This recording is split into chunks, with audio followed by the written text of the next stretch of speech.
All right.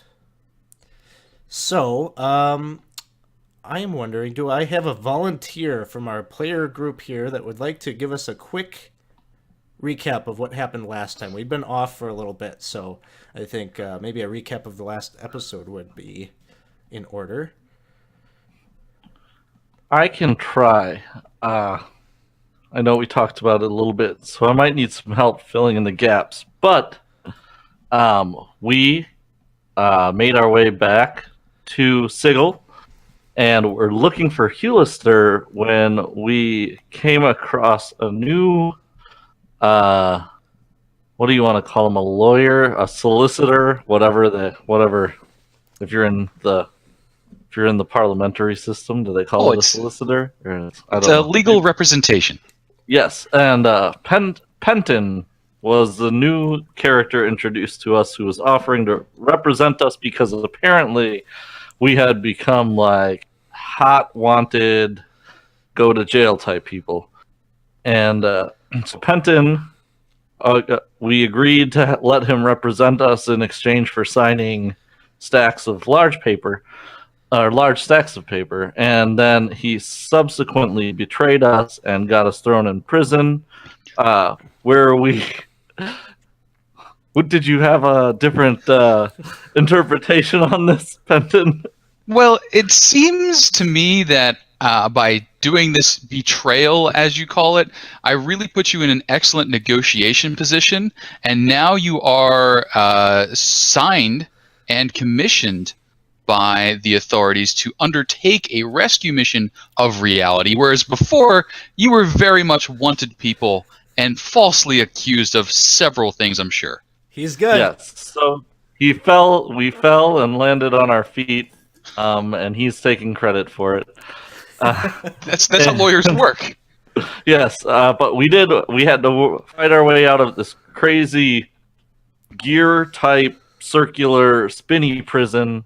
And when we got out, we were talking more with Hulister, and the Lady of Pain summoned us because she didn't want to spill in the beans to this random whack job.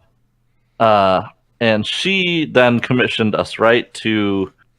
And here's where I'm a little shady. I know we have to go find this drow guy, Arehi. Yep. And I know we have to travel over the River Styx to do it, or to near the River Styx, but I'm a little hazy on the details of how it's now suggested that we do that. But she wants us to do that. Hulister named a Barriar. I've got it up on the screen to the left there for the people watching. Kind of this quasi, almost like centaur looking thing with more maybe goat features, like goat horns and things like that. He has a connection. Her name is Quavois Faithmender, and she lives in the gate town of, well, he says you could find her at the gate town of Plaguemort. Um, and that she is kind of like an arms dealer with the drow. And so his suggestion was you could find her, maybe drop his name, and she might be willing to employ you as tag-alongs or mercenaries to help guard the caravan.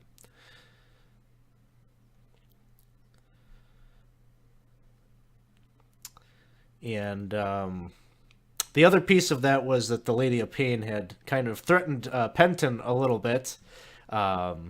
He was not necessarily maybe essential to knowing about the Wand of Orcus, but he made a pretty sweet pitch, and the Lady of Pain showed a rare moment of mercy, perhaps, and entrusted in him to go with the party and help in any way he can. And so, with that, in the blink of an eye, you were kind of you were you were teleported out of Sigil, and instantly it seemed that the Lady of Pain sent you to the gate town of Plaguemort, which is where you're standing right now. It is not maybe not that all of Sigil was so pleasant all the time, but Plaguemort is very much a slums. all around you are kind of these ramshackle buildings, 2 to 3 stories tall, that just look like they are in disrepair and dilapidated a bit. They all kind of crowd around this kind of city square that you are currently in, and there's a lot of like street vendors and things like that, hawking used goods, either out of carts or on blankets that are laid out on the pavement. You can see, from your perspective also, there seems to be this like walled off piece of the city. I think you can all see the map, and you can see basically where you are on this map would be an area 14. And so like behind you is, and this whole town is built up kind of around this walled off area of the town. And there's a couple of different like arches that are built into it. And as you're kind of maybe looking around the square, you're kind of probably trying to look for someone that fits the description of this Barriar. I guess for the people watching, what they're trying to do, in summary, is they're trying to get to the Vault of the Drow, because there is an individual named Arehi, a Drow, that they have learned was instrumental in hiding the Wand of Orcus. They need to find this person because they know Asarak is on the hunt. He's trying to help Orcus retrieve his wand, which would be a very world-breaking kind of thing if he's reunited with it. And so that is why you were trying to find this Barriar, this Quavois Faithbender. She might be the key to getting you a way in to the Vault of the Drow without causing too much of a commotion, hopefully. That's the goal. But as you're looking around, Dino, you feel a rustling around in your backpack. And you see the little kind of turtle-esque head of Ubteo kind of poke his head up. And he's looking around and he's like, "Oh, Dino, is she gone?" Yeah. We're okay right now. That was terrifying. But, you know, as terrified as I am, she seemed to think that I'm not a god. That's not good, Dino. Yeah, what does she know? She doesn't remember the greatness that Uteo had in Chult.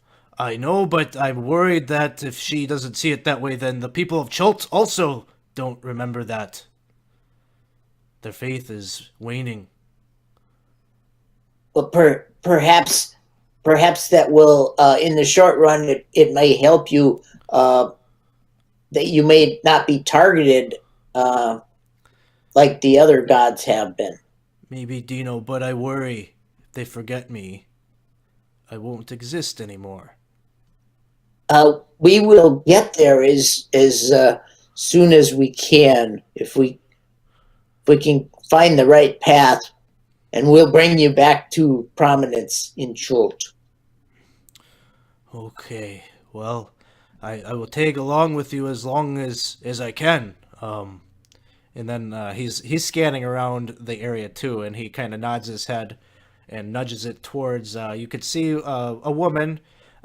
She has kind of like a middle-aged look, a Barriar, and she is kind of bossing and ordering a number of other individuals around these. There's like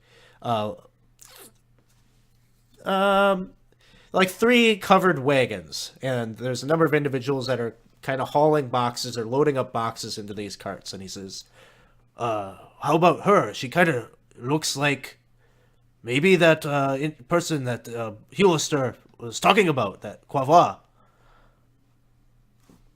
I think you're right.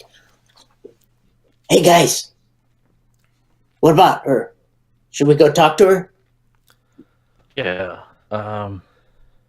Maybe we send that quick-lipped guy. Benton, you seem to know what's best. And I feel comfortable. Obviously the paperwork's been signed. You have the power to speak for me. Please. let's speed track this. Excellent, excellent. Let's go ahead and take a look at that. And now then, yes, excuse me, miss.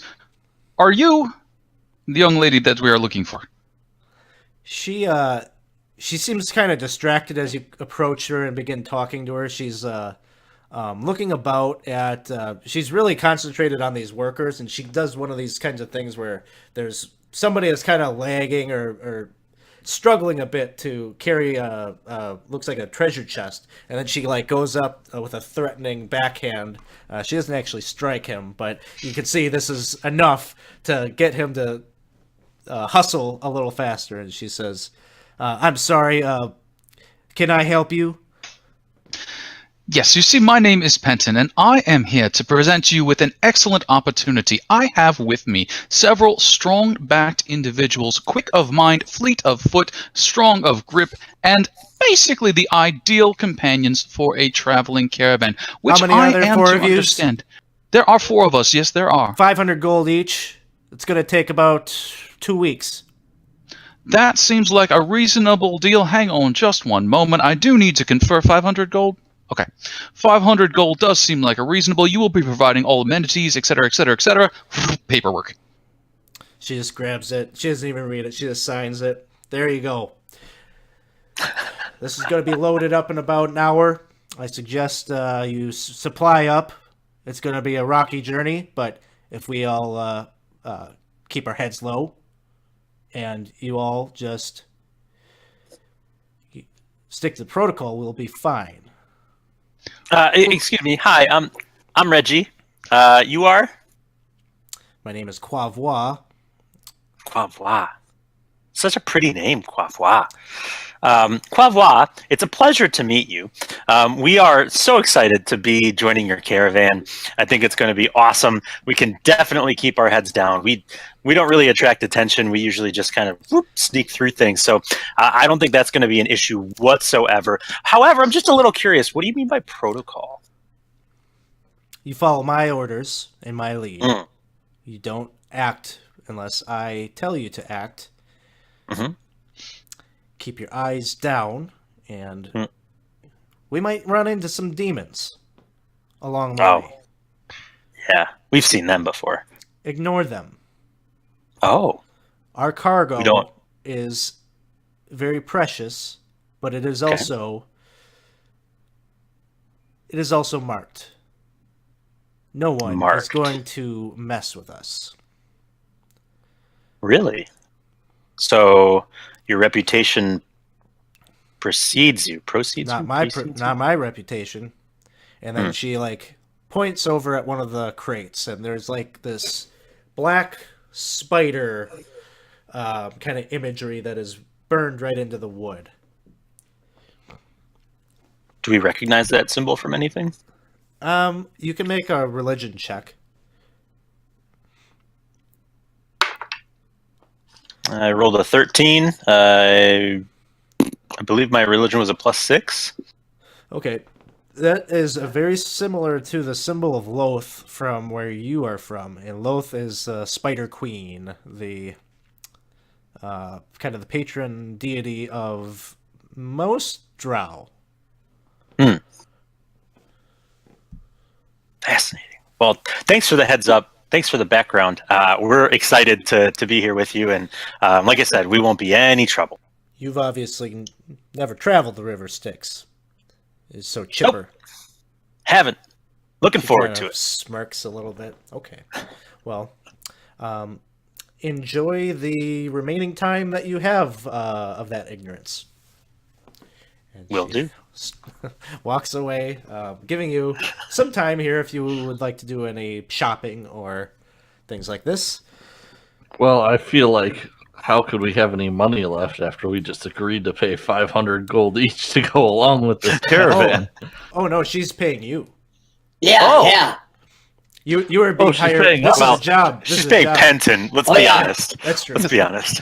We don't know what's in that contract, so They are paying 500 gold each for the benefit of me getting 500 gold each for them. So Yeah. it works out. So we'll Break get a even trust deal. Fund. Yes. I don't think I Oh, signed okay. paper. Then yes, shopping. I do also think maybe we should talk with the urban planning committee a little bit. Like, this is kind of a slum, but I feel like it's sort of a self-fulfilling. Like, anytime you call something Plaguemort, maybe they should have thought that through. Don't touch anything. We look with our eyes, not with our hands. Yeah, you might catch something. No, Dino is a germaphobe.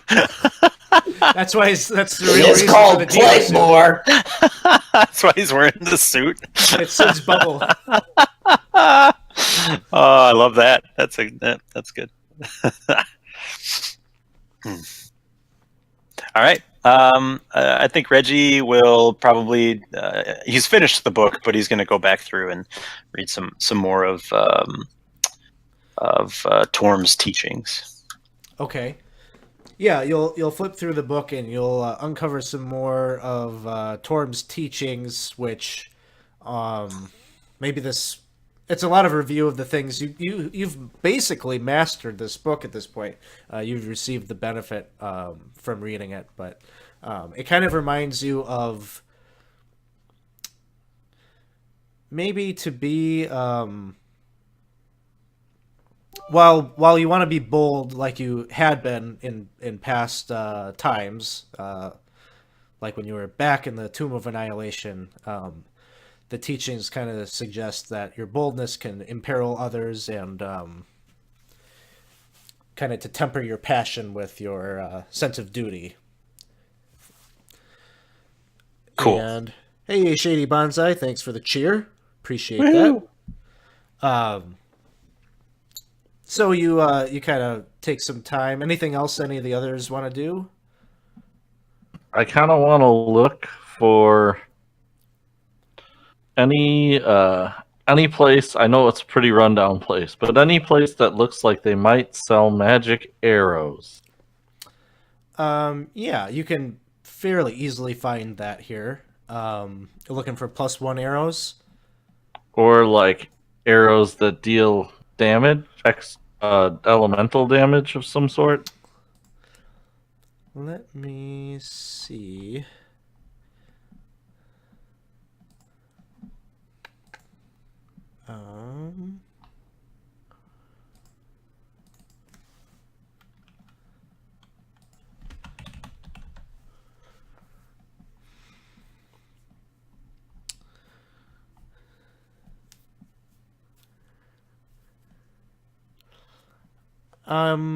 You're not able to find anything quite like that, but you can definitely find +1 arrows.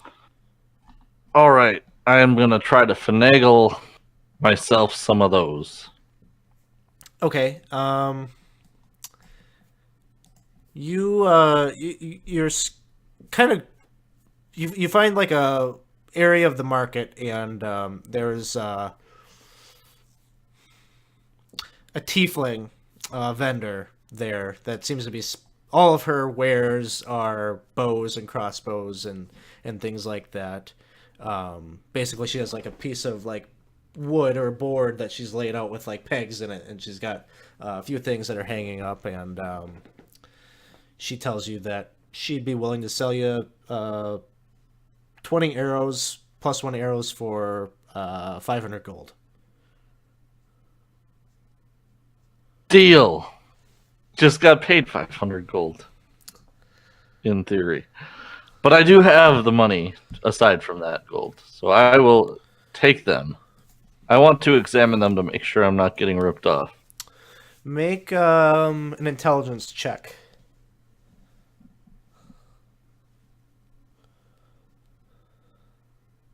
$11. They seem authentic to you. It's really the tips that you're kind of inspecting, and they seem kind of a masterwork quality. All right. Thank you. All right. So once you're all provisioned and all set, you join up. What did I say? 3 wagons. the caravan of three, I think I said three, three wagons is there in the square, and each of them is being pulled by not super healthy looking mules, but nonetheless, each of the carts kind of like creaks forward rather slowly. And it's kind of interesting because you seem to be heading into the city towards that wall. And as you approach the main gate, there's kind of a swirl of colors that fills it. And as you're moving into the wall, you feel yourselves being transported. And you see each of these wagons, the wagons up ahead, disappear from view. And eventually you all cross through the threshold there, and the scene is much, much different on the other side. Soon you are looking into what is kind of like this reddish earth, just kind of barren wasteland. No trees, no vegetation, and just kind of crimson, dark, red sky as far as the eyes can see. In this dusty, dry earth, which is cracked, there is what kind of looks like a valley, maybe about like a mile wide, that you are starting to come to. But as you get closer to it, you can see that it's actually a river. And your wagons travel for some time, and they make their way up to a dock, like a pier that heads out into this kind of blackish, almost crimson, but so crimson that it's like dark liquid that makes up this river. And in the liquid, or the river, you can see a keelboat that is moored to the dock. And at the end of the dock is a cloaked figure, has kind of skeletal-like features underneath his hood. One second.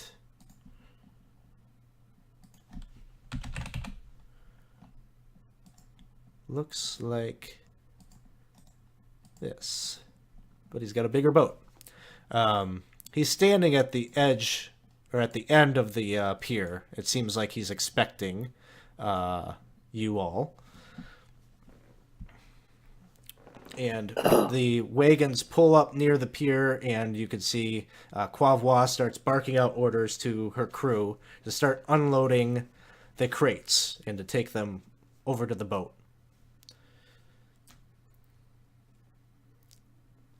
And she hasn't given us any direct orders yet, is that correct? No, she just kind of like nods to you to stand guard and watch. I'll do that, like hand on sword, shield kind of at the ready, just staring at this dude. He seems to stare back, and he seems to stare at you longer than the others. But at times you can catch that he does seem to have eyes inside the sockets of his skeletal face, and the hollow sockets of the skull do shift around, and you could tell what he is looking at or perceiving. Okay.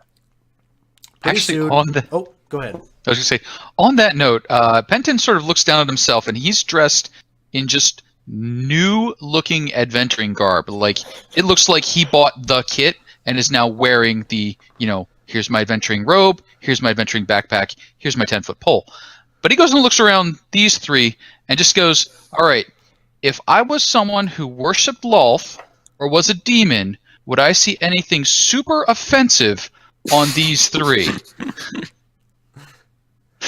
Just as a, fresh eyes kind of look. Is there like a holy symbol of I hate demons, like being held aloft or anything like that by the party? Make a religion check. I can do that. He's going to want some money from us. I just know. 14. Well, you know that, it's no secret that Reggie is all about Torm, and usually it's beyond his name, the first or second thing that he mentions about himself. However, a 14,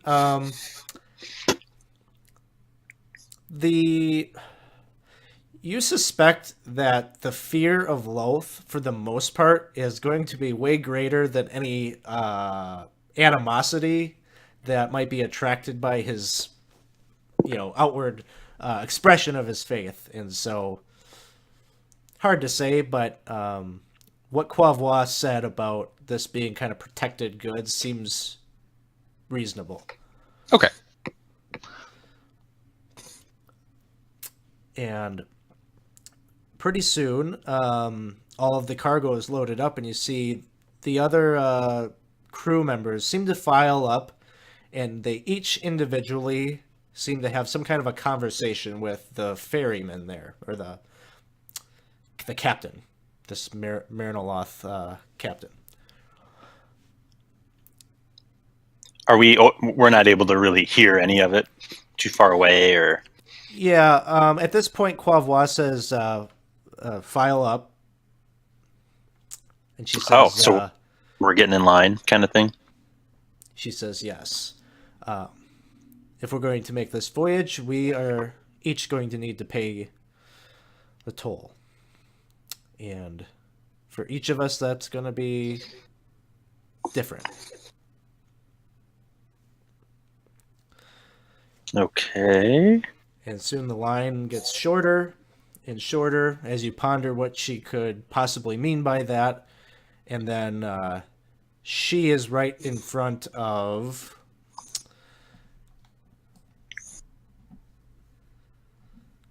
She's right in front of Reggie, actually.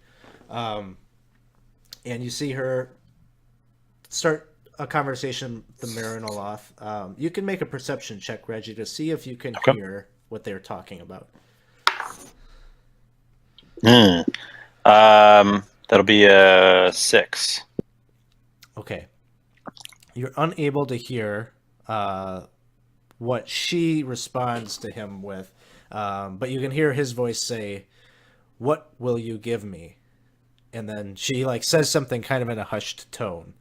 And then you see him, he grabs a pendant that he seems to hold up, and you can see it kind of light up. This pendant, it's on a platinum chain, and it just looks like a black gem, but as you're kind of looking at it, it looks like it's filled with water or liquid or something. And as he holds it up, you can see it kind of there's a crimson glow inside, and it bubbles, almost like a boiling water or something. And then her demeanor kind of changes. She kind of looks back at you, and she's kind of like this gruff person. And then she looks back at you, and she just kind of has a more of a confused look, like she'd just woken up from a really deep sleep or something. And then she makes her way onto the boat.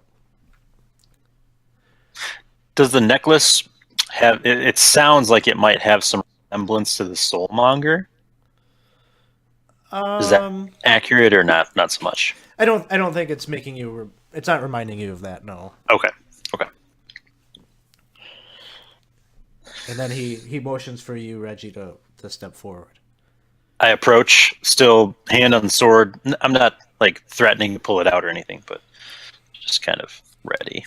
What have you brought me? Well, hi, I'm Reggie. What's your name? My name is Sharlock. Sharlock. That's a cool name. Sharlock. Sharlock, I mean, what kind of stuff are you looking for? I'm all about helping out. So, where do you see that you could bolster your supply with something? You are going to give me your most precious memory. I am. But if you're going to get on this boat, you will. Oh, does everybody have to do that? They do. What do you do with the memories? I review them for information. So after I give you the memory, do I just lose it completely, or can I like keep a copy of it? You know, one for you, one for me, kind of thing.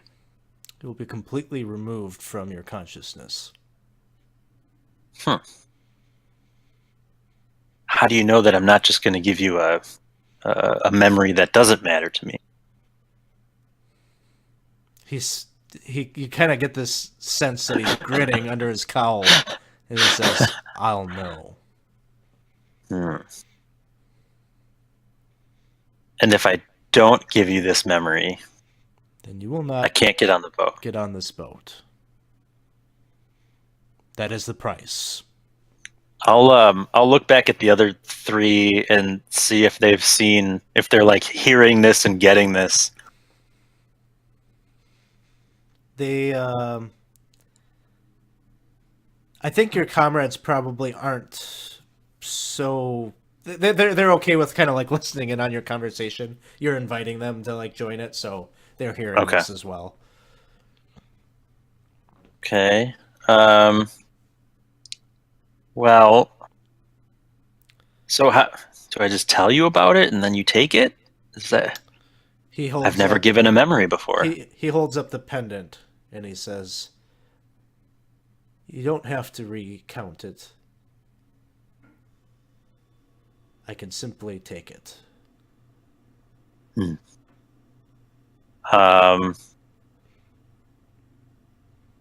I will. Yeah, sorry. He says, "This can be a benefit to you as well as to me. Memories tend to be full of pain." I'm.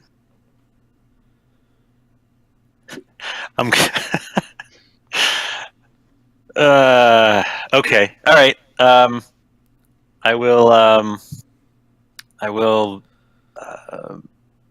I'll allow my memory to go, and I will kind of throw it up to Torm to see if there's any way to still be me without this memory being lost.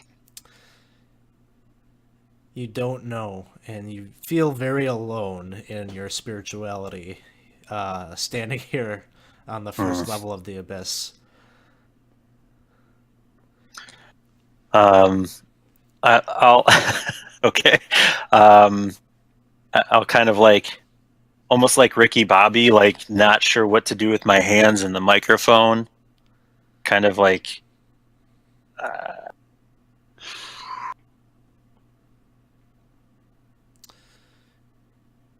He says, "If you are willing to pay the toll, step forward." And he holds up the pendant. Oh, I'll step forward then. And then you see this memory. Describe this memory that is flashing into your consciousness for one last time before it enters into the pendant. So Winston's trying to coach me in the chat and make me do a bad memory, but I don't I don't think Reggie would do that. So I'm gonna roll right into it. So Reggie immediately recounts the last moment that he had with his mom. So when Reggie was growing up, he wanted desperately to be one of the cool kids, and in his community, the cool kids were the ones that were pupils of Iwatamoto. So when he was like 10, 11, he'd be working a lot in the family garden to help them sustain and have food. And there was one day where he was working late, and his mother let him know that she needed to leave and that she was in danger. She assured him that he will be safe, Reggie would be safe, but that she had to go. Reggie's dad had never been a part of their equation. It was just the two of them. So this was a shock to 10, 11-year-old Reggie. And of course he's crying and pleading and letting her know, no, you have to stay. I want nothing more than to be included in the one person that I am with, and have love and affection coming back to me on, is now leaving. Of course, said in more juvenile terms, but this was a huge blow to Reggie. And as his mom is about to depart, she has her roughshod bags collected and is kind of like running out the door.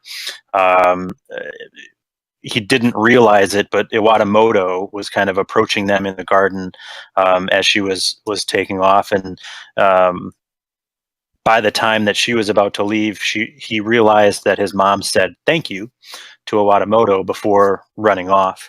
And kind of in that instant, he realized that Iwatamoto was going to make this sacrifice to watch over him, this young boy, who is now losing the one person that he had had family for his entire life. And kind of in that moment, Reggie felt excited that he was going to be a part of Iwatamoto's class. And as instantly as that excitement came in, followed by guilt. And that guilt, the excitement, the immense immediate feeling of loneliness and loss and abandon, caused Reggie to nearly collapse. But in one kind of fell swoop, Iwatamoto just kind of caught him, held him, and didn't say a word, but just had this calming presence to let Reggie know that everything was going to be okay. And from then on, it became all about Iwatamoto and the teachings of Torm. And that memory is something that has made Reggie who he is. So that's what would pour out of him. After very, very quickly maybe trying to do something like, oh, the first time I tried rhubarb was real good. And maybe that would be the one that, but it just quickly like turns into this huge divulsion of Reggie being this open book and not being able to hold back on anything. Yeah. Try to will something else as you might. It's the most precious memory. The one that in your heart that you value the most amongst all others, that automatically gets sucked from your mind, and you see it one last time and then it's erased as if it was never there. And this would change Reggie tremendously, I would imagine. So while we go through the other stories, I'll maybe allow you to think about how does this change Reggie losing that memory? Who will be next? As the Sherlock looks at Dino, and a bony finger seems to beckon you forward. Yes. Do you wish to pay the toll? I don't know. My memory is what inspires me to play my music. I don't think I could give it the special touch anymore if I don't have my inspiration. Then perhaps this trip is not for you. You can go. I don't know if I can leave my guys behind. I'd like to back up and kind of whisper into my backpack for Upteo. Should I go forward with this? What do you think? Stop talking to me, Dino. If he sees that I am here. Blow my cover. That's why I moved away. There's really nowhere to hide. It's just like the stereotypical hellscape barrenness all around. But I'm gonna say, give me a deception check. When I see him doing that, can I try to act my best like he's talking to me? Sure. Realizing that he's still got Upteo in his backpack, and that it would be a bad thing if this god is discovered trying to cross the river Styx. Yep.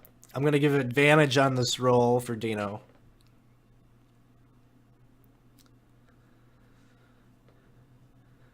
What kind of a check did you say it was? Let's do deception.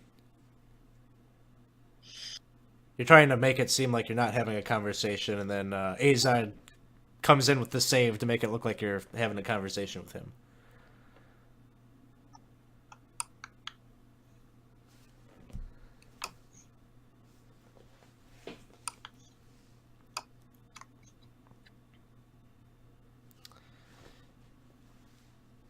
All right, that's 26 22? is a high Or one. 26, okay. You hear from your backpack, the voice says, Dino, you will forget the memory, but I think I know the memory that you will pick. I can remind you. I will share it with you. Again. Okay. I move forward and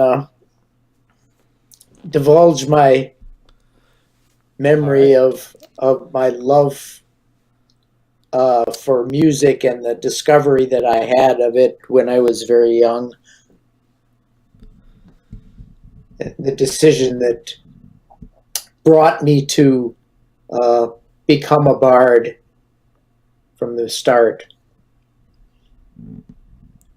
And the memory that inspires my music as I play today. Okay. So he holds up the vial and it bubbles, and that memory flashes through your mind and disappears. And now you will think about, as the other players are going through their turn, think about how not having that memory will change Dino going forward. Next, he looks at Azad and motions for you to step forward.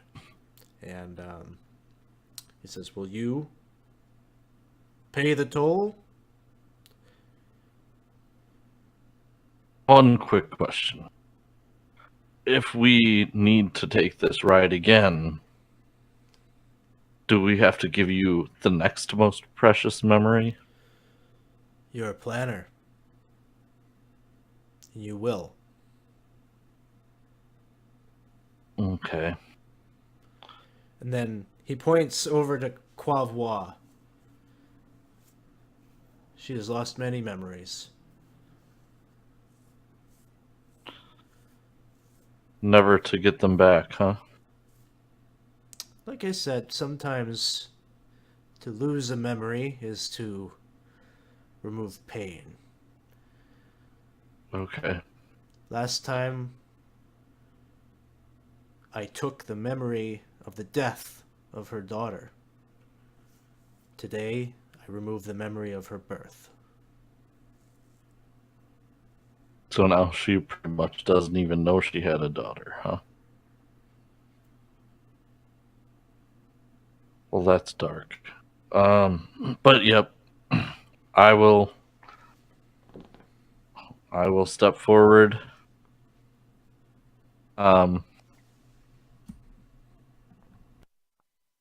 So then the memory that he'll probably get from me is probably it would be of the first time when I met Vira as who earlier in this season of this show got killed and stuff like that, and we found her sword and things like that.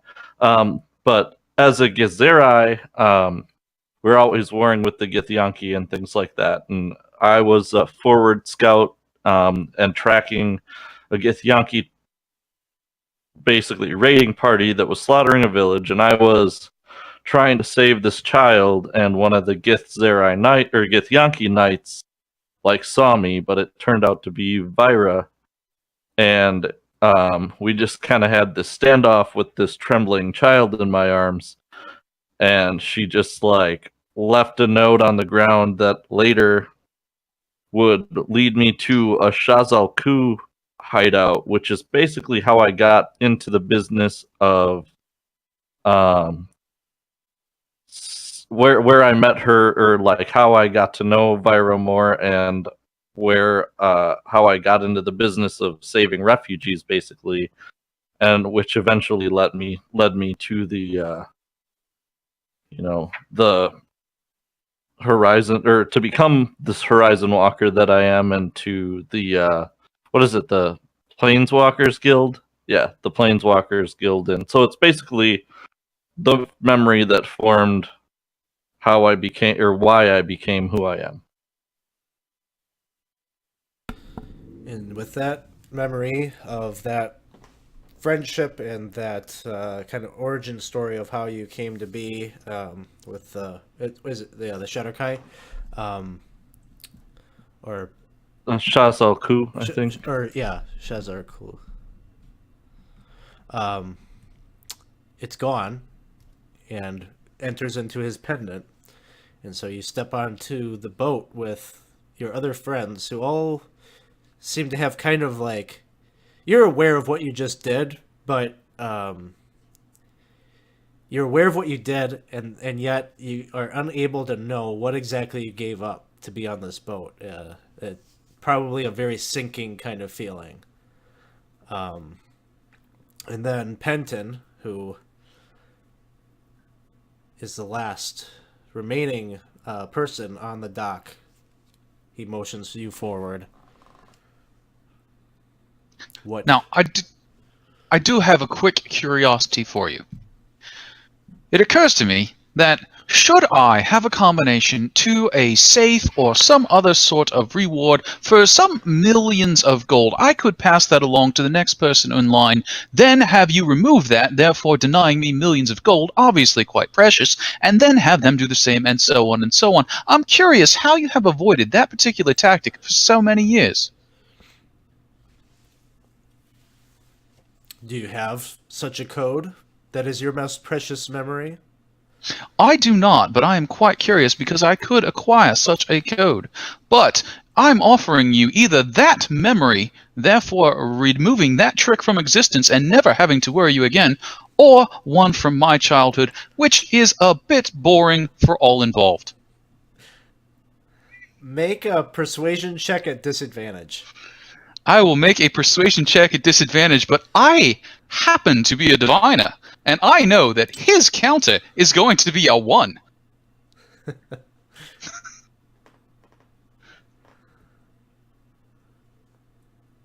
Persuasion, disadvantage.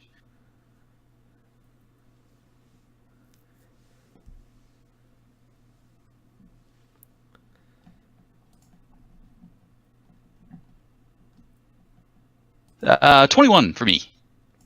21. So, he is silent for what feels like an eternity. And then he says, "Very well." And he holds up, he says, "Step forward." And that scheme that you just invented is removed from your memory. And yet, even as you pass by him, because you can't remember the scheme, you have kind of the hollow feeling of, what did he take from me? As you try to scan through your most precious memories, evaluating them, which you join your friends with still the same muddled kind of feeling and that they have. So, I think we'll return to the question of how this will change Reggie, Dino, and Azad at the end of the session. I think we'll wrap the session up with that at the end. So, you've all, as the Marinoloth follows Penton onto the ship and makes his way to the wheel, and the boat begins to break away from the pier and sail on along the crimson dark waters of the river Styx. several days pass. I think she told you it would take you 2 weeks, or what will feel like 2 weeks, as time does pass a little bit differently. But great length of time you are on this boat. Eventually, it begins to sail down a cavernous tunnel. The dark waters crash against the keelboat's hull. And within the cavern, you can hear the screams and howls of who knows what in the dark. It is so loud and echoey in the cavern that conversation amongst yourselves is basically impossible. The crew all has kind of desolate expressions on their face, and they all seem to kind of isolate amongst each other, or between each other on the boat as they do their chores and their tasks to keep this ship moving. Eventually the craft, I'm going to share with you the map of the area that your boat is coming into.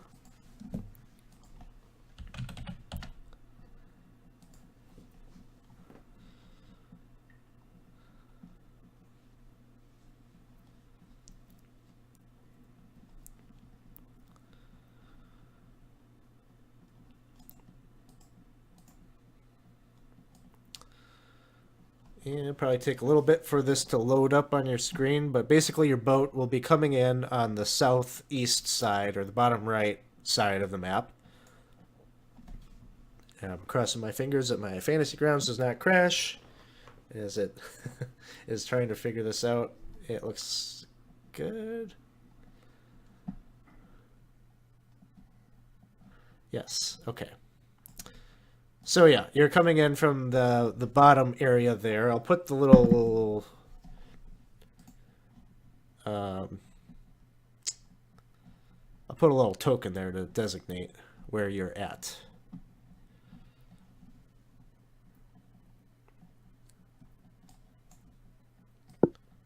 Mine may have crashed, but I can grab it from the stream. Oh, I can see part of the river.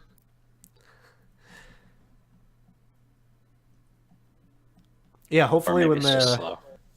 hopefully when Unity comes out, it's not like this as much. That would be nice. Yeah, it is coming in. Okay, cool. All right. And it even looks Stygian. It looks what-ian? Stygian?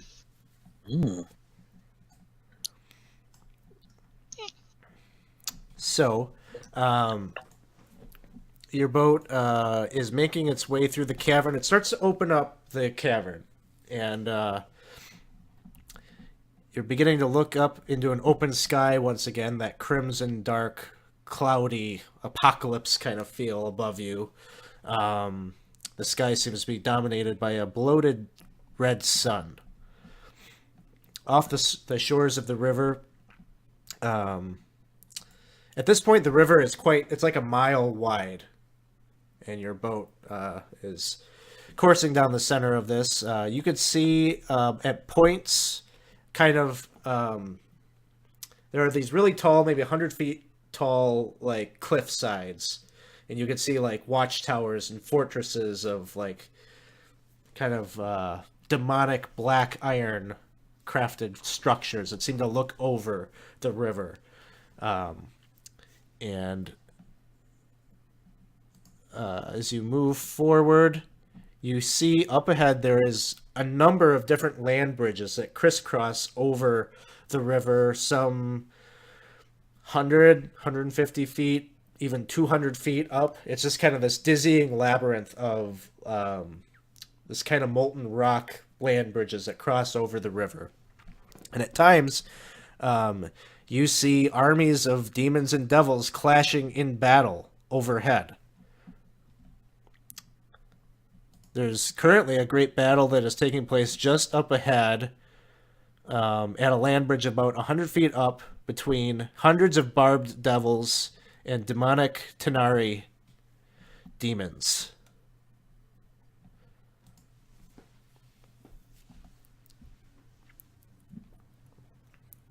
They're fighting up on the bridge. Up above where the river is, 100 feet up. Are there bodies falling? Um, maybe like once in a while, but it's not like a tremendous amount. For the most part, the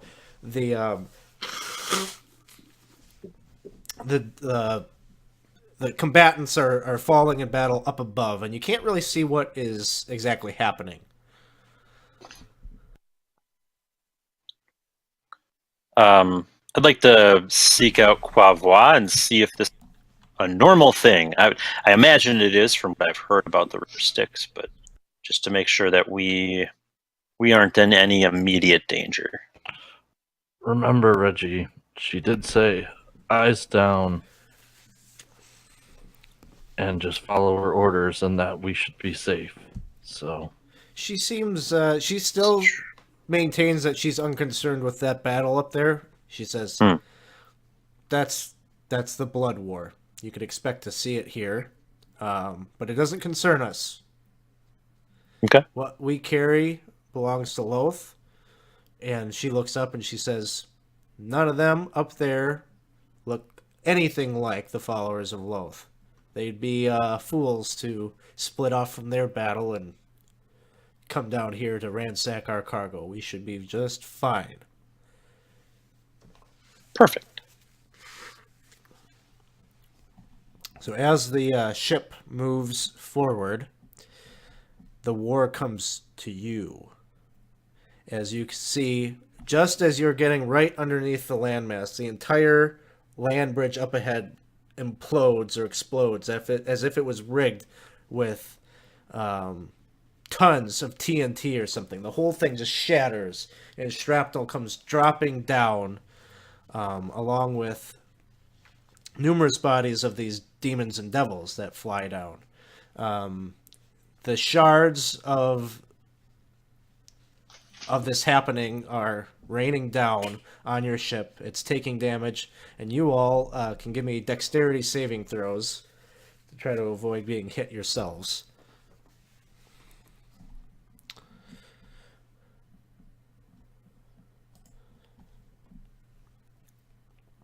Out of 15.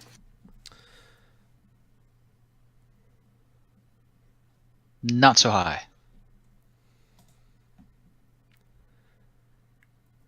7 for me. also a 15. So 18 points of damage to Azad, Penton, and what did you have, Reggie? A 15. Right? I had a 15. Okay, you also take that damage. Okay. So basically, what everyone but Dino, you kind of are getting hit by this red hot debris from the rocky landmass up ahead, and it shifts you and tosses you, such that the whole boat kind of lurches to the side, and as you're getting hit by this debris, you're going overboard unless you can make a quick action to try to grab hold. And if you think losing one memory was bad, falling into the river Styx is a good way to wipe everything that you have. So, starting with Reggie. Oh, we've got a 9-month subscription from Grumpy DM. Hey, thanks. Hey! The big 9. Very nice. Thanks, Grumpy. That's super. So, Reggie, you are getting tossed. You could, I guess, unless you got another idea, an acrobatics check to try to grab onto a piece of the ship as you're falling or sidling off the hull. Or the deck. Yeah. I think I'm good with that. Yes, I will do that. So I'm going to try and find something, whether it's a board from the hull that's coming apart, or like if I can wrap around the mast or something. Yeah, it's a 7. Okay. We'll come back to you. Great. Well, What I'd like to try to do is to Misty Step to something that looks easier to like grab onto than when I'm around, if I can do that. Okay, you can use Misty Step to ready yourself into a better position on the boat. I'll give you advantage on your acrobatics check. And it's athletics or acrobatics, you said? Yep. All right. 27. Yeah, you find a much better spot to blink to and wrap yourself around a piece of the boat, keeping yourself safe. Penton, what action would you like to do to try to avoid this catastrophe of falling into the river? So as he's going over, he casts a animate objects spell on all the debris that's being scattered around. And then all those bits of debris, he commands them to help right the boat and catch him. And basically just, instead of tipping it one way, all right, everything goes back the other way. Get everybody back in the boat. Okay, so you're doing like a counterweight kind of thing to even out the physics of what is happening. You got it. And at the same time, there's now somewhere in the area of 7 to 10 objects that are now hovering, flying, so people can't get out as easy. Hopefully they can grab them, because we got other passengers as well, I take it. Yeah, so this action is going to help save a number of them from tossing themselves in or falling in themselves. Reggie, you got a reroll from Paul. You want to try that acrobatics check again? Yeah, I do. Thanks, Paul. 12? All right. I think he's got a second one there that is for you to use, if you would like. Okay, thanks, Paul. Let's stick with the 12. I got a 9. Okay. Uh, Azad, not Azad, Dino, what action would you like to take? You actually steadied yourself pretty quick, and you see that Reggie is slipping. Like, he's grabbed onto a piece of the edge of the deck, but he's not gonna maintain. So is this boat going completely over, or is it just? It's just momentary tipping. Penton is working on, while all this chaos is happening, steadying it. All right, I take and leap and grab the railing opposite the high railing that's slanted down, and my tail will hang down for Reggie to grab a hold.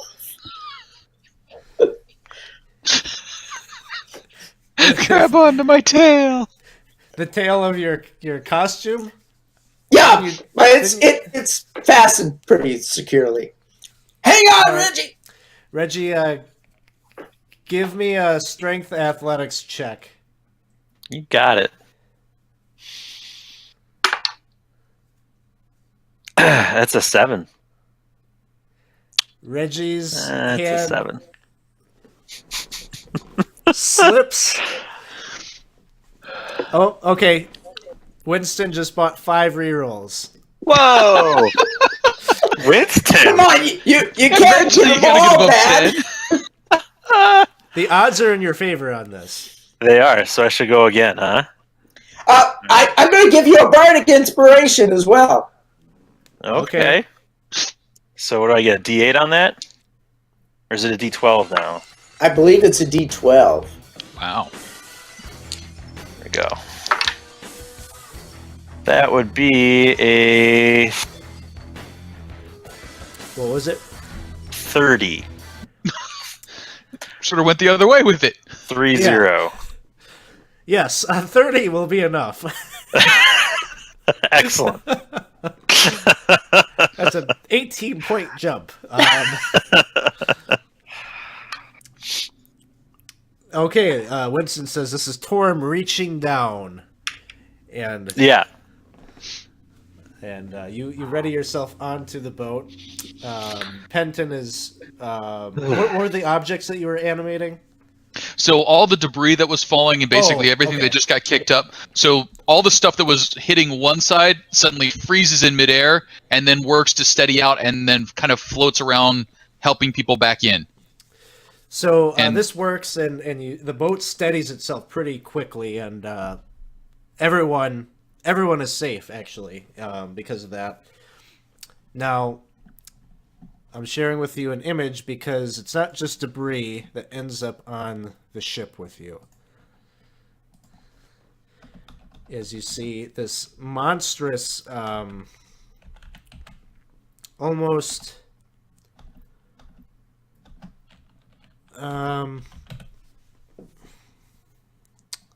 let's see. I've got some images here that'll pop up for you. 2 demons that were embroiled in conflict as they were falling down. This one almost having maybe kind of like a beastly, almost minotaur look to it, is embroiled in a battle with another devil who looks like this. I know who I'm betting on.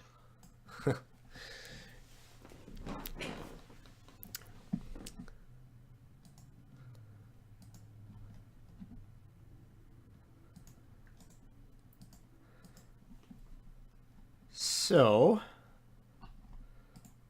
I'm going to drop your tokens out there. You can place yourselves where you think you're at. Let's see. Do I have... Ooh, I'm not going to have a Reggie or a... I need to reload the art for these characters in here. I threw a temporary one out of the list for myself. I don't know if that carries over. Sure. So... Generic human number 7. how come... Oh, I see. I gotta put you on the initiative tracker here.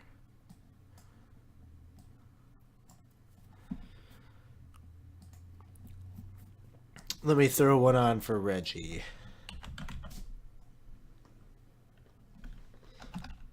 How about...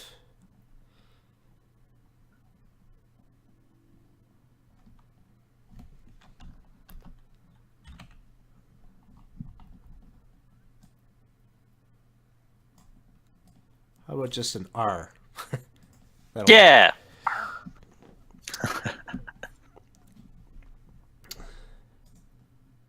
Initiative gets rolled. Penton, you're going to be up first. Penton is going to take cover. Which there doesn't appear to be any, so I think maybe kind of down in this cubby here. And then all of his animated objects are going to line up between him and the demons and the devil. Sounds good. We're heads down, yeah?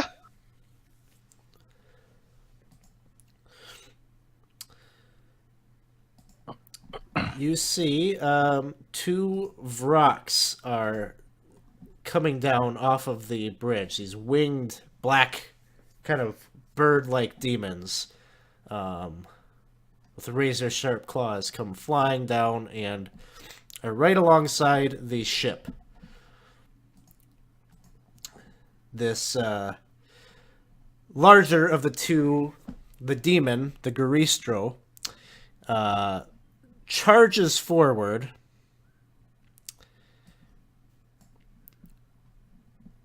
and hits this other creature, dealing quite a bit of damage to it, but the problem is he gores him right into the side of the bridge there, and you can see a big crack in the hull as the ship kind of rocks a bit, and you can see the integrity of the boat itself is under some strain.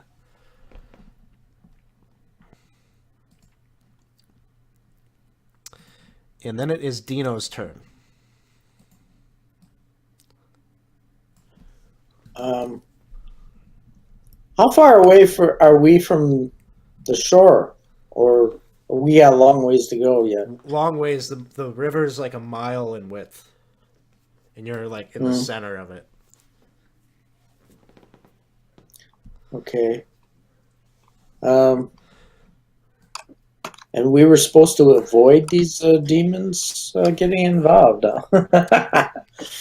That was the idea, but the blood war came to you, and both this devil and this demon, they're not fighting you, but they're causing a problem for you.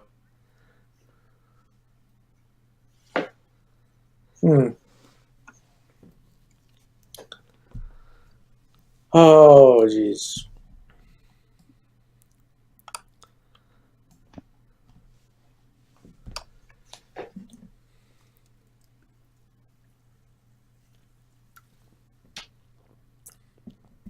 I'm not.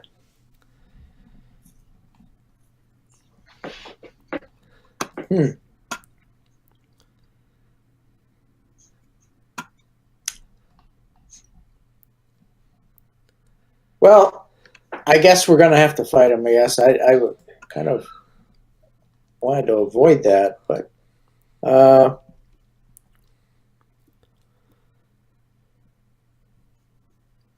I'm gonna cast Bigsby's Hand. Okay.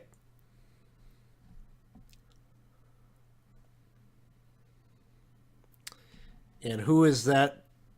You're attacking something with the Bigsby's hand, or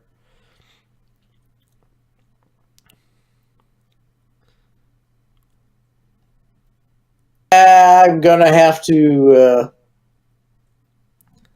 probably attack that the big one. the Garistro? Yeah. That will miss. The hand goes and tries to like grab him, but at the same time he gores ahead, and your Bigsby's hand just narrowly misses.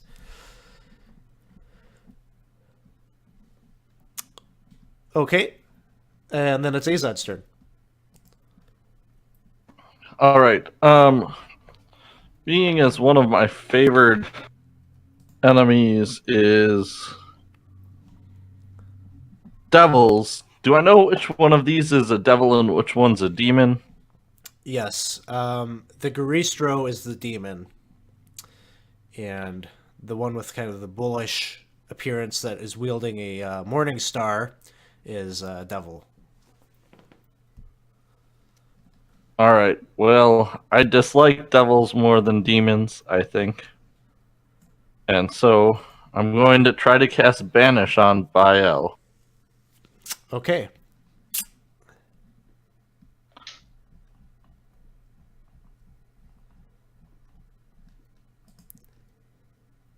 Would you like me to?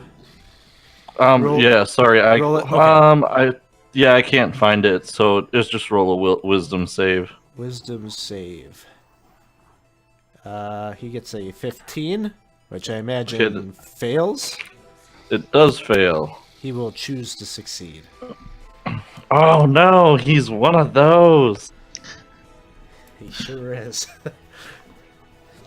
And he doesn't really have time to react to you too much, but you can see he noticed that you tried to cast a spell on him. And then I will run or walk up to here, I think. That was Bael Yeah. that you were trying to do. What is this Marinoloth thing? That is your captain that took your memories. Okay, I'm going up by him because I feel like he's pretty BA. Yeah, he's piloting the boat. He's behind the wheel, and he looks. You could see you could hear like his knuckles cracking as he's holding on tighter to that wheel, steering this ship underneath the land bridges. All right, so Bael is going to regenerate some hit points, and then he is going to counterattack his foe here by casting a Dominate Monster on the Garistro.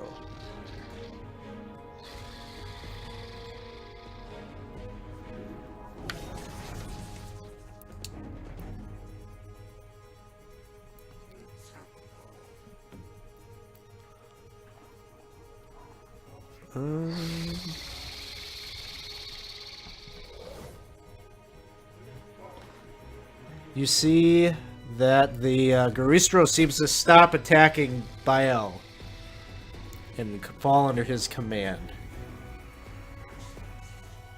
Reggie, it is your turn.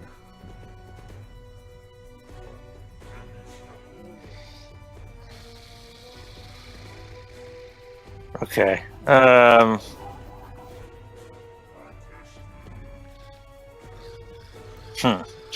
All right. Well, I will. I'm gonna cast Beacon of Hope.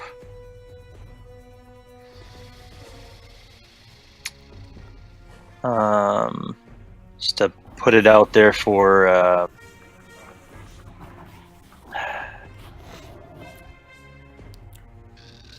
all our. So let's see. Well, I guess first I'm gonna come up over here, and then I'll cast Beacon of Hope to kind of eclipse the party, and then I'm gonna kind of stand at the ready in the event something were to happen, because I'm sure something will happen. Sounds good. Henton, it is your turn. Goody. I think I'm gonna bonus action command all my animated objects to take the help action against Garisto and Bael. So we'll figure I did 5 of them. So 4 will be helping anyone who wants to attack Garisto, 2 will be helping anyone who wants to attack Bael, and I will want to run and hide like a scared child. Sounds good. That's probably not super helpful, and I'm trying to find anything in the world that works against big, horrible, horrible demons. You see the captain of the ship. He lifts his hand just for a moment, and you can see he's holding his hand over in the direction of the side of the ship that just got kind of split. The wood has been taking some damage from the stress of the impact of being gored by the Garistro. And you see some of that start to heal up, just a tad. It seems like he's using some kind of energy to try to repair the ship. And then these Vroks come flying in. 1, 2. They are both right on top of Bael. Are your help actions helping them? Yep. Anybody who wants to attack All right. these two, these objects are like distraction. Very good. So they're going to make some attacks on Bael. The one attack misses. Its second attack will hit. Does some slashing damage on him. The second one takes his attacks, a beak attack, and that'll hit. And then it also does a talon attack, which hits. So he's getting beat up a bit. He's going to use a legendary action to swing at one of them with its Hellish Morning Star. Which connects, dealing total of 29 points of damage. the Garisto again is wailing down on Bale, and as he's doing this, it's further damaging the ship.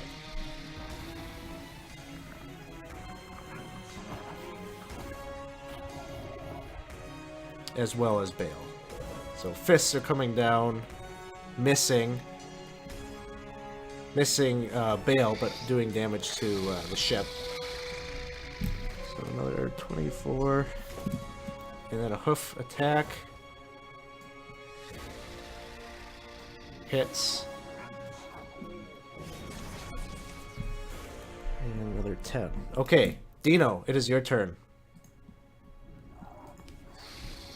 Alright, I'm attacking that big guy again with a disintegrate spell.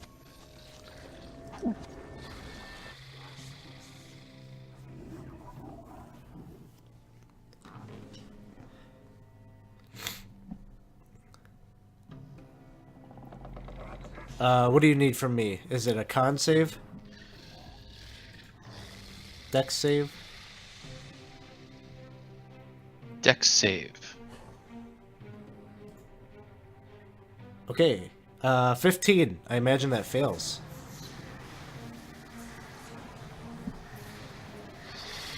I don't know. I rolled a 18. Your DC is an 18. What's your DC? I rolled a 15. His should be 18. It's got to be higher than that. Yep, 18. Yeah. So, roll your damage.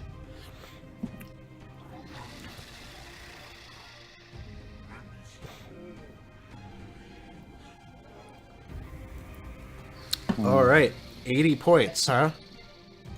I think I might. Yeah, that's. Yeah, I rolled the right one. Yeah.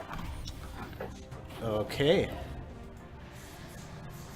I also have Bigsby's hand still there if he's still up, He's still because up. I can bonus action Bigsby's hand. Go ahead. Make an attack roll.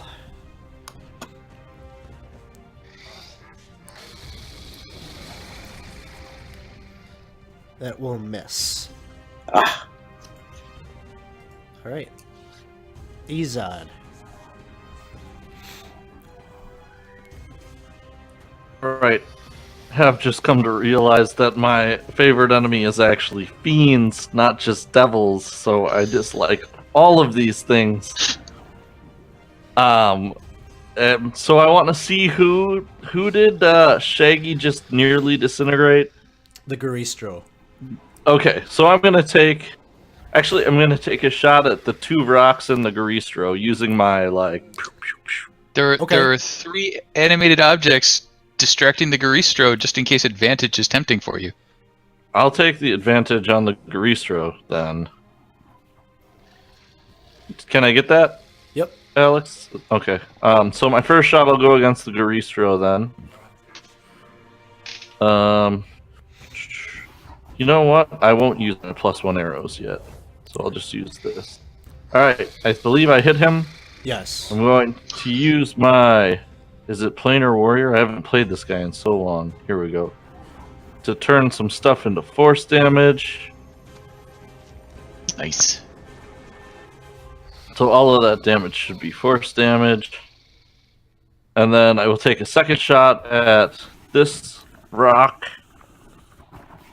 That'll hit. And then another shot at this rock.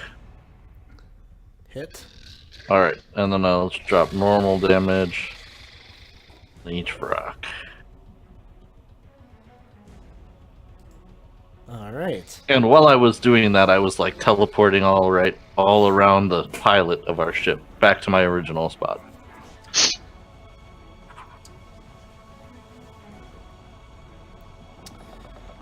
Baal casts Wall of Fire.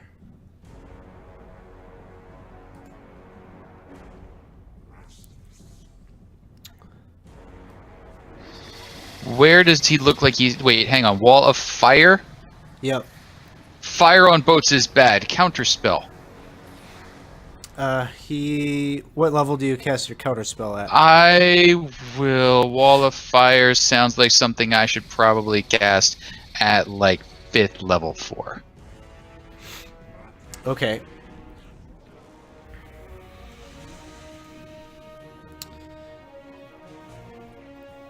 He's gonna cast counterspell and make a roll. Who, he's counterspelling a counterspell? Yeah. This is getting deep. I think You can't triple stamp a double stamp. the DC for that would be a 15, right? Would be a 15 because it's a 5th level spell now. All right. So he rolls an 11, and he adds 7 to that. So he counters your counter spell. Bastard. Unless Dino wants to toss in. If he's got it, I don't know if he has it. I don't believe I do. Okay. But what about Ubteo? He's got to have counterspell. It seems logical. Maybe, although he just told you that he feels his power I have counter pretty charm. Is that the same thing? good. No, it's different. Oh, okay. So, man, these tokens in theory were going to be really cool, but there we go. Wall of flame right down the center of the boat. That can't be good. Did we notice any lifeboats off the side of this boat when we got on? You didn't. Apparently, they don't plan for that contingency. Well, that's Those fools. not only the Urban Planning Committee, but we got to talk to the Maritime Regulatory Committee in Plagmore as well, because this is a shambles.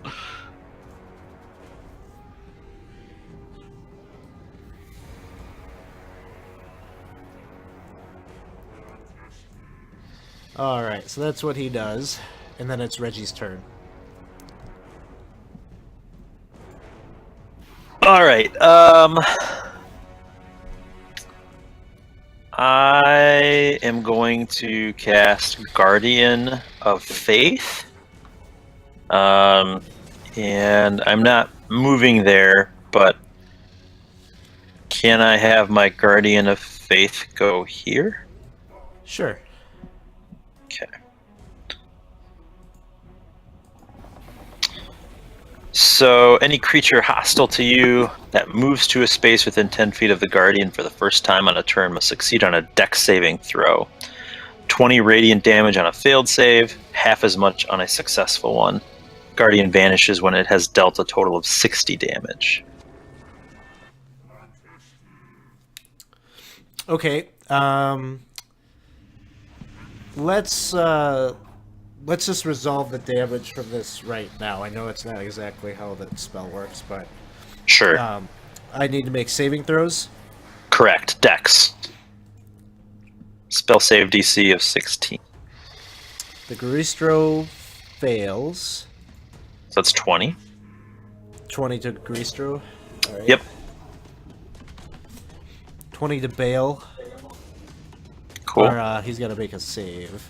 Yeah, he's got to make a He save. makes his save. Does he take half? He does take half. Okay. So that's 30 points so far.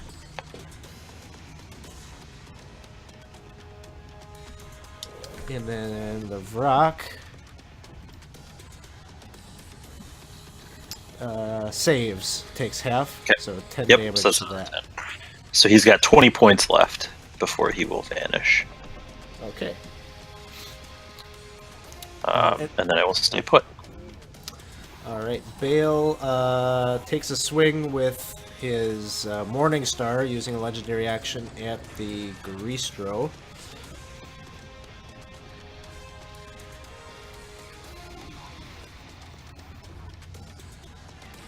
He hits and deals some damage. And then we're turning to Penton's turn. Penton's gonna disengage. He's gonna book it up here away from this horrible wall of fire and hide by the prow. and his objects are all going to move away from the fire over to the south. And it seems like Bale's the troublemaker, so they're all going to fly around Bale, providing advantage for 5 attacks against him. That sounds good. And then Penton's going to hide. Let's see, I needed to have Bale make a concentration check. Because he took some damage, he makes it. Alright, the Marenoloth, again, is... You see him channeling energy over to the side of the ship. Now he's kind of trying to channel it over by the wall of fire, which is doing havoc, wrecking havoc right down the center of your ship. So you can see him trying to heal up some of that damage as best he can. Then the Vrox are taking their turn.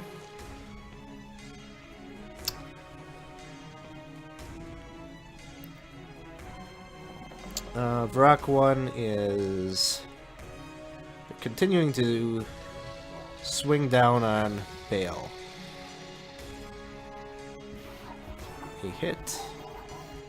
And this was at advantage, right? Advantage for the first 5. Okay. Does some damage. Tail on attack is a miss.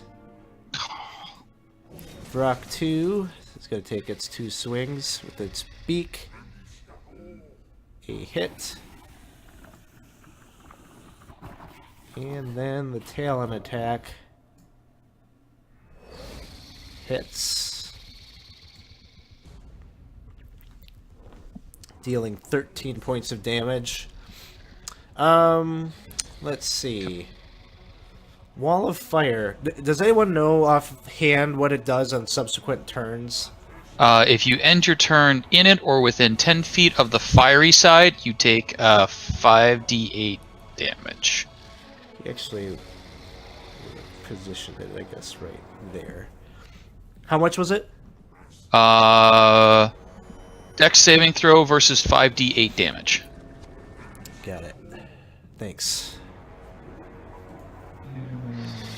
Oh no, actually, sorry, no dex saving throw. If you end your turn in it, you just take the 5d8. Otherwise, you're fine. So if you get out of the wall, you're okay.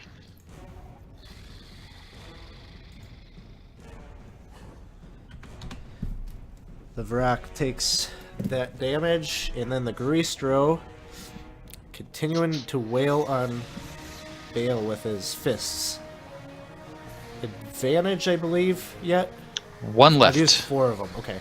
Yep, 1 left. Alright, a hit. Come on, disrupt that concentration. Deals 18 points. Bale has to make the check.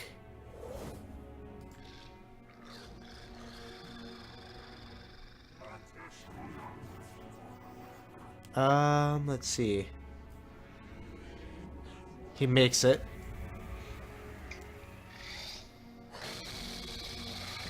And then the hoof attack is a hit.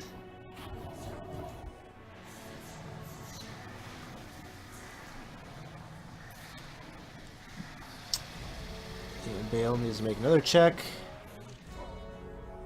He makes it. But Bale gets knocked prone as this thing like kicks him up against the side of the boat, and he drops down. And Dino, it is your turn.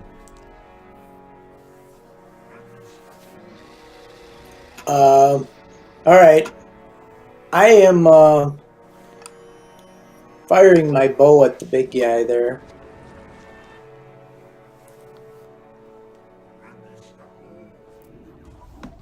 The Garistro?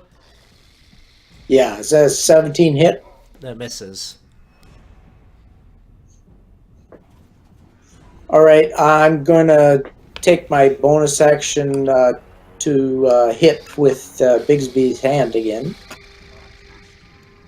Okay. That'll hit. All right.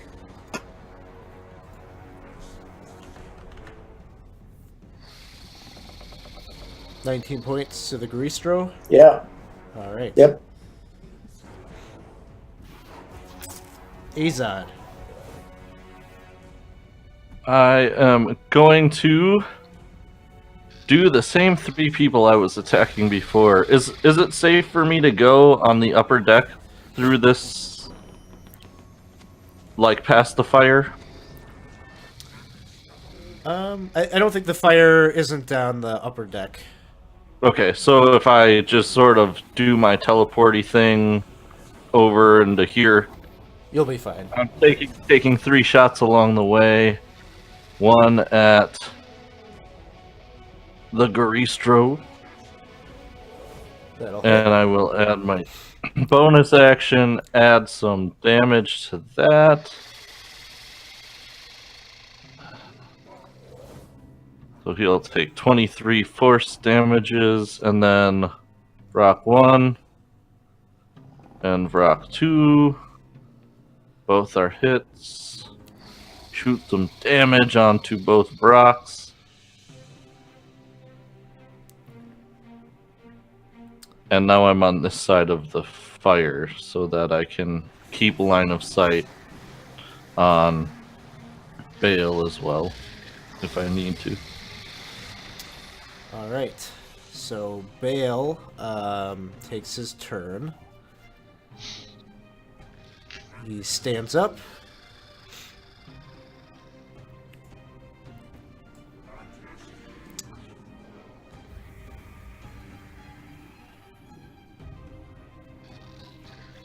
And he's going to take a couple of swings with his Morning Star. First one on one of the Vrocks.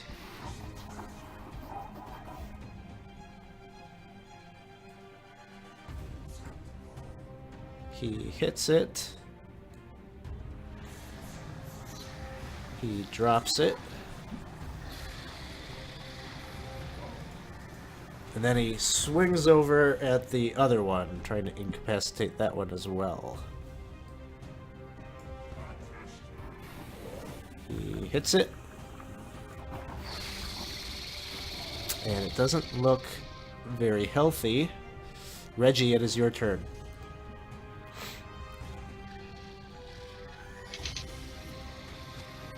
All right. So should we resolve my Guardian of Faith? Or is that only if they leave the proximity and then come back into it? I think it only happens when they initially come into it. Okay. Cool. I could be wrong. If someone wants to check on that for me, that's cool. But I believe that's how it works. No, that's fine. I'm good with that.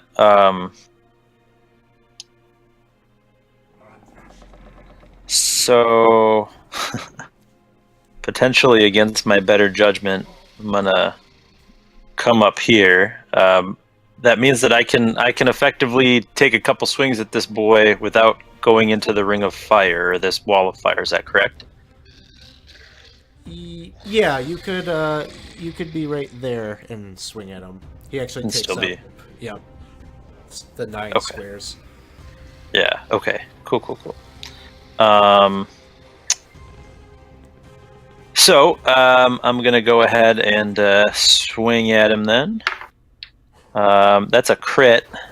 Nice. Thank you, Nice. Winston. That answers the question for me. Okay.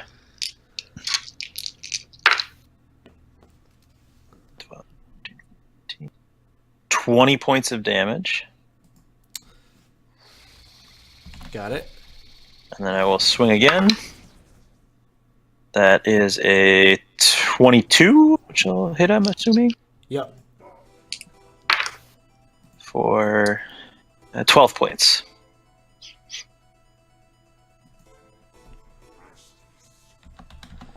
All right. And I'm go gonna ahead. take a. Is it okay if I just step back again? You can. The Greastro might. Oh, then I will not. No, that's sorry. I will not do that. Sorry. The Bale That's okay. takes a swing at the Varrock. Hits it. This is with a legendary action.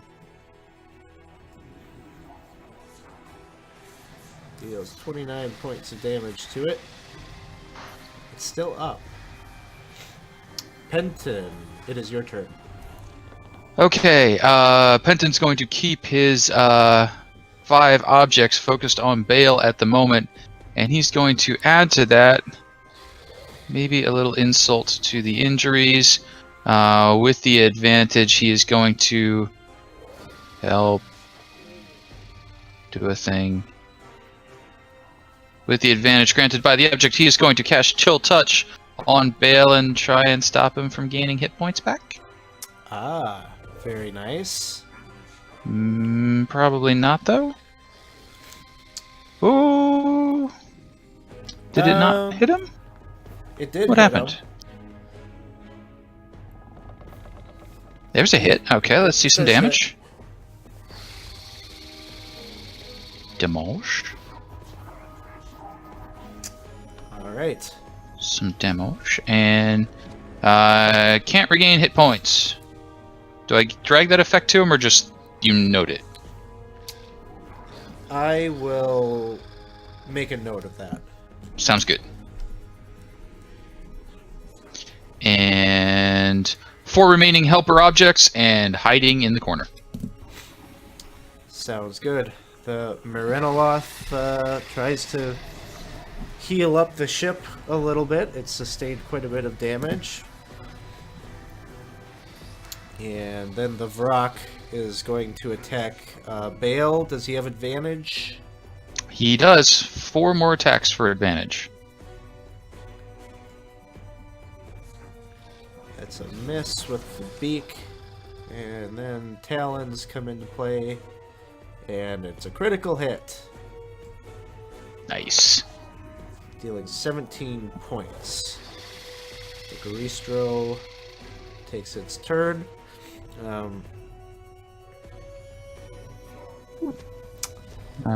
Actually, there's 2d8 of damage that didn't roll on that Chill Touch. If you're okay with me just throwing it on him. Yeah, go ahead. Yeah. Do it. Sorry. There's 1. There's 2. Okay, cool. No. It looks like it. I'll figure out what it went was. on there. The Garistro, it's going to attack twice with its fists at Bale, but its hoofs are going towards Reggie. Reggie's kind of being a pest right now, and it's going to get a kick in the face, potentially. Ow. A 27 to hit, Sure. and that will be 20 points of damage. Okay. Make me a strength saving throw. Okay. 16.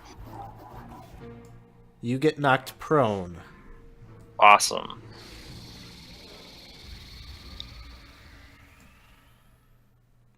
And Bale takes 2 fists right to the face.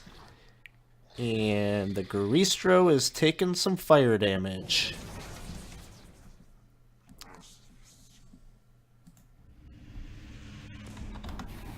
Dino, it is your turn. Okay, Dino's going to move over here a little bit. And he's going to cast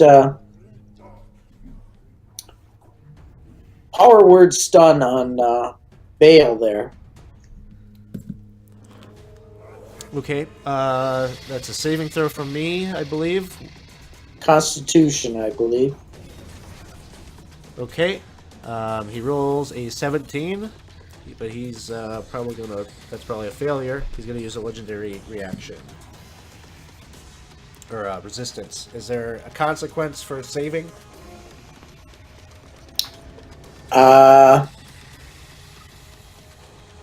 It just says on a successful save, this stunning effect ends. Okay, so that means it's just not stunned. But it says the stunning target, the stunned target must make a Constitution saving throw at the end of each of its turns. So would he actually make it here, or would he make it later? Let's take a look. So if the target has 150 hit points or less, it is stunned. If not, it has no effect. Ah. And then if it does get stunned, then it makes con save. At the end of its turn. Right. But I'm guessing that it's just not going to be stunned. Oh, you think he's got more than 150 yet? Huh? He's I don't stunned. know, because... Alright.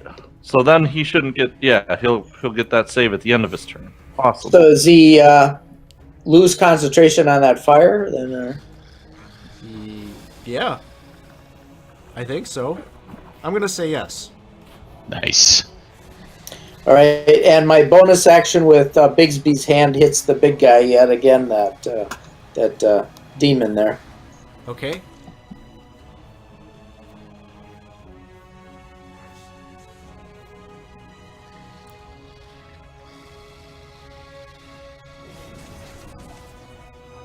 Oh, that looks like it hit finally. It does. 17 points to Gruistro. Alright. Azad, it is your turn.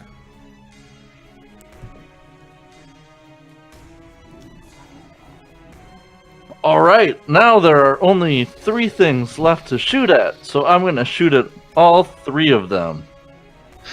Try to. And then I'm gonna go hover all the way back to here. So yeah, I'm gonna shoot at the Garistro first, and then I'm gonna add my cool planar warrior damage. Pew pew pew pew. 22 force damages, and then I'm gonna shoot at Brock number 2. Brock number 2, eat this. Oh, that was bad. Then I'm going to shoot at the Bale. I missed. Are your attacks at advantage because it's stunned? Is that a thing? I don't deal with stunned very often, so I'm kind of unsure. Well, I'm pretty close to the appendix, so let me see. Conditions. Stunned. A stunned creature is incapacitated. Can't move. Automatically feels blow. Rolls against the creature have advantage. Alright, I'll try again. I'm gonna take that piece of ammo back and then just roll it at him again. Oh! Okay, Oh, you Bale. hit. Bale, I'm sorry.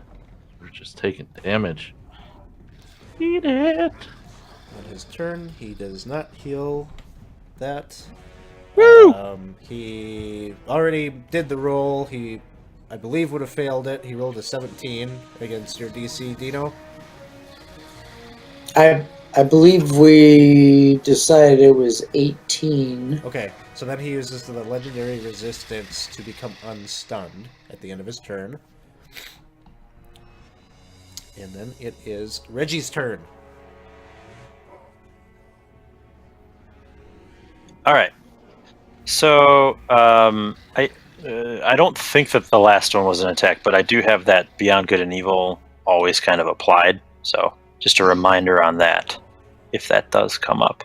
So I'm going to take my action to stand up and hopefully not like watch out so that I don't get kicked again as I'm getting up.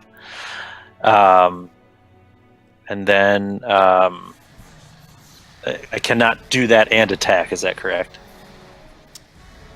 Standing up is just half your movement. Oh, okay. Well, then I will stand up, and then I will swing at him. For well over 20. That'll hit. For 14 damage. How would you like to finish him? Ooh! So as I'm standing up, I'm like dragging the sword against the deck of the boat, and then up along his hoof and his Achilles heel, and all the way up his leg, so that his leg is split in twain. And at which point he tries to step, and then his legs just kind of collapse. And meanwhile, my sword is continuing to go down the side of his body and up so that it is being split and like kind of like banana peeling across the deck of the boat. And then you could just shove him right off. He'll just Yeah. slide right off into the river. It's like butterflying a pork chop. Now And- you know why it's got that nasty coloration. This river. It's all this. Yeah. Uh, So then, let's see. So I have half my movement left. yeah. Does that mean I can come over here and take my second swing at Bael? You can. I'm gonna do that. Let's see. That is a 19. That'll hit. Cool. Nice. Oop. There goes the dice. 11. Okay. He is going to take a swing at you, Reggie, Bring it. with the Morning Star. 21 to hit. Was that at disadvantage? Oh, a Potentially. disadvantage. The second roll was a 30. Yeah, that'll hit. 20, sure. 21 hits? Okay. 21 will hit. Yeah. You'll end up taking 28 points of damage. Okay. And then it is Penton's turn. So I will I will first make a chill touch attack. However, I have foreseen this, and I know that I will be rolling a 14 on my die, which gets a +9, giving me a 23 to hit. Does a 23 hit? Yes. Alright, so I think I fixed my damage. He'll take 10 and can't regain hit points. And then my objects will swarm with the help action. 5 help actions waiting for people who want to attack him. Cool. He looks back at you as you hit, and his gaze narrows in on you with this hateful glare. And for a moment, you feel like he's readying his Morning Star, like he's going to come charging at you. But then it seems like he's doing some kind of calculus, and he decides you're not worth it. And he teleports away. Out of sight. The Moranoloth does some more healing to the ship. And then the Vrak comes flying over to Penton. Hey, buddy! And tries to peck at you with his beak. Yeah, it's almost definitely gonna hit. 8 points of damage, and then his talons come slashing down. And surprisingly misses. Dino. I'm firing my bow at him.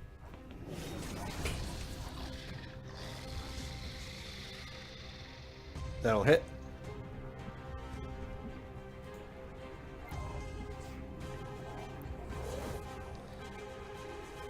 And that's enough to kill the Vrak. All right. And at this point, as you're wrapping up this battle, there are no more combatants. Your ship has skirted underneath these land bridges, and the chaos of the battles that are happening up above are essentially in your rear view mirror. You were able to deal with them in a quick enough time that the boat didn't sustain. We were close. We were about halfway to the target, but because you kind of dealt with both sides of the battle, you did all right. So the Moranoloth continues to channel his energy. He seems to have some kind of link with the boat itself, and so this this energy that he is drawing upon seems to actually heal the boat, much like one of your divine cure spells would mend flesh and muscle tissue. And in a few minutes, maybe 10 minutes later, the entire boat looks pristine and back to normal the way it was when you first stepped foot upon it. The crew, Quavois, steps forward and she says, well, that was some... You ignored our agreement. You didn't wait for my call, but you made a good judgment there. You saved us. You saved the crew, and you saved their cargo. Thank you. We were blessed, it seems, that you came to us in Plaguemort. We hired the right folks for the job. Well done, lawyer. Oh yes, as you well know, we are always striving for an equitable redistribution of goods in any case or such situation. I think you should have just given them a cease and desist, paper, and we wouldn't have had to go through all that battle then. That would have been quite handy. Unfortunately, I did not have an officer of the court available to me in order to deliver it. Well, that's unfortunate. So, yeah, go ahead. Sorry. No, go ahead. So for Quavois, yeah.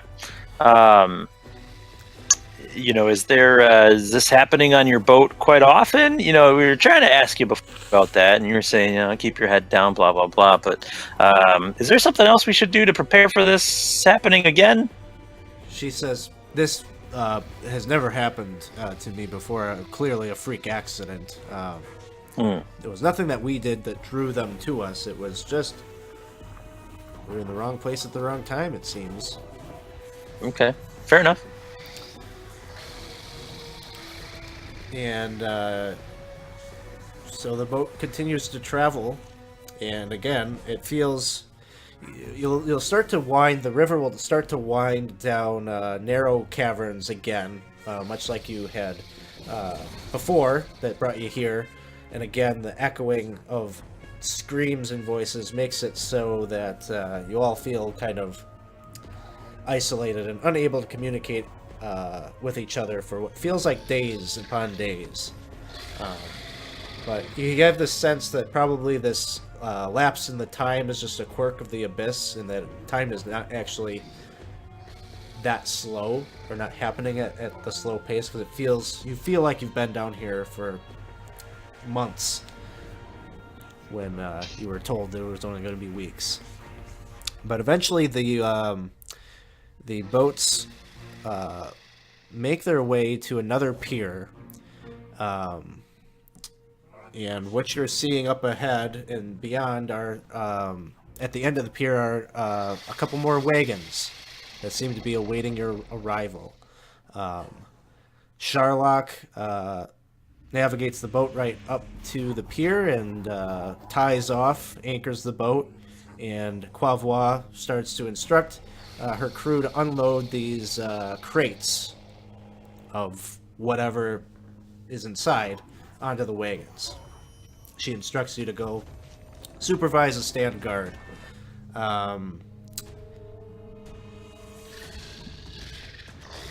There is a drow, a woman, who is among these wagons that is awaiting your arrival. Her and Quavois exchange curt hellos. You don't get the sense that they're friendly with each other necessarily. It's more of a business relationship, but they clearly have done business together before.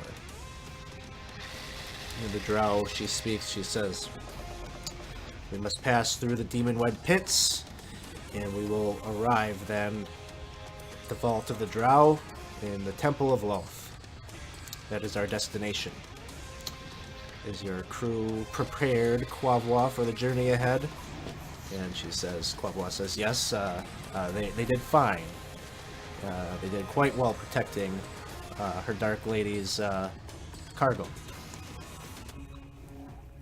So you all load up on the wagons and they start to lurch ahead. Now, no longer being transported by mules, but these gigantic spiders that are hitched and harnessed to these wagons. Kind of a custom fit, kind of eerie feeling that you have as the wagons lurch forward into the gloom of the Demon Web pits. I've got an image here from Paul.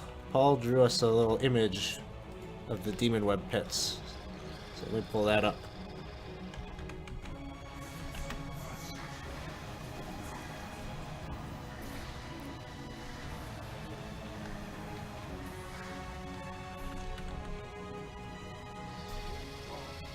Where is it?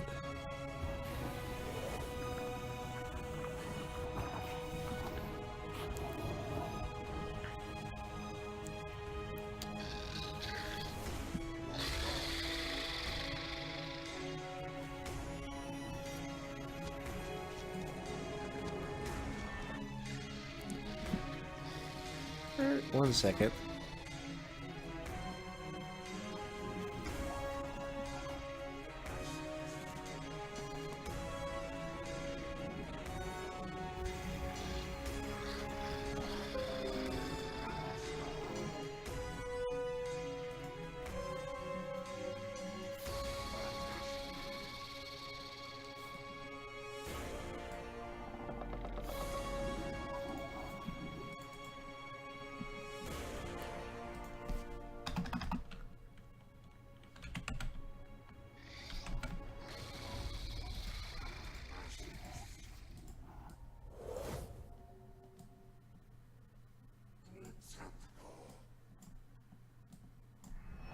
So, your wagons lurch forward, and they bring you into a humid, cold cave. There's just kind of this gloom all about as you're navigating the wagons through the cavern. Webs cling to everything. Spider egg sacs hang from stalactites up overhead, and everything. These webs kind of glisten as if moisture clings to them. And at some point, the wagons move off of hard rock grounding and actually onto the webbing itself. And you're moving forward into this vast expanse of darkness and cavern. And it's quiet, but off in the distance you can hear the skittering of countless legs clicking in the distance, and all around you feel like you're being watched by countless eyes. As you look off in the horizon, at some point, it's almost like a trick of your eyes, but you think that you see this massive mammoth spider that is inanimate, not moving. It seems to be like maybe a fortress or a structure that is just built hundreds of feet tall that kind of monitors sort of oppressively over this entire cavern.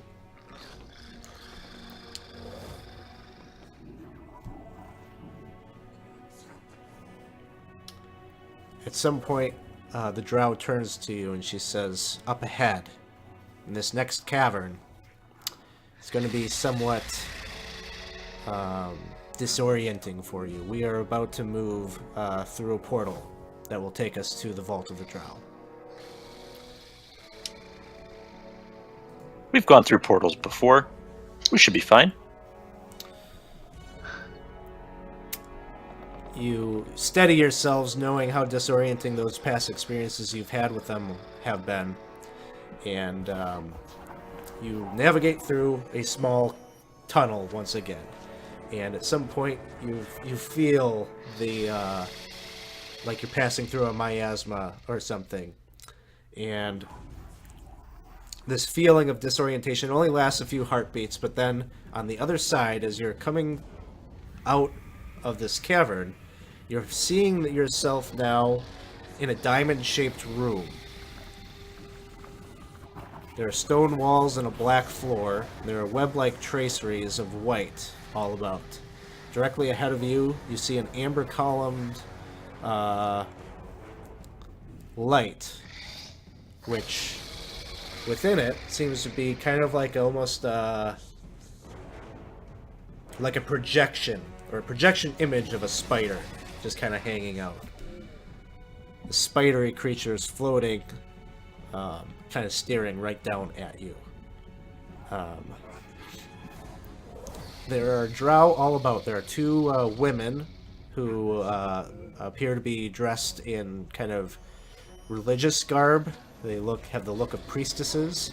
And then there are 6 drow guards that stand at attention as your wagons have just dropped or come out of this portal and into this area. Let me share with you that map.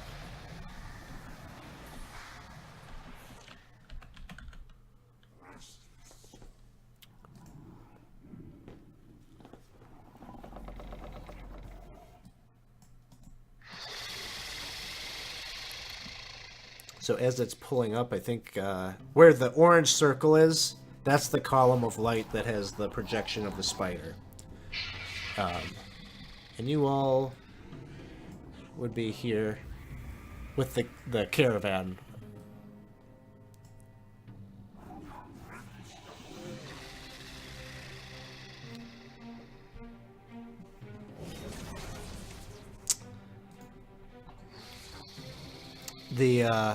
The priestesses kind of move forward, or they instruct Quavois and her crew to unload their cargo. And it gets kind of dropped around the room, and at some point one of these drow guards moves forward and pops the lid off of one of them. Inside you can see it is full to the brim of these silvery short swords.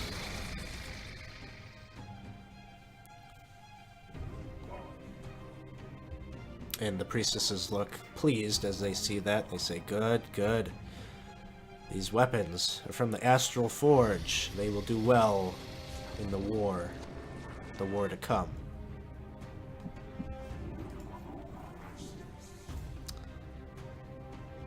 Sooner or later, all the cargo gets unloaded.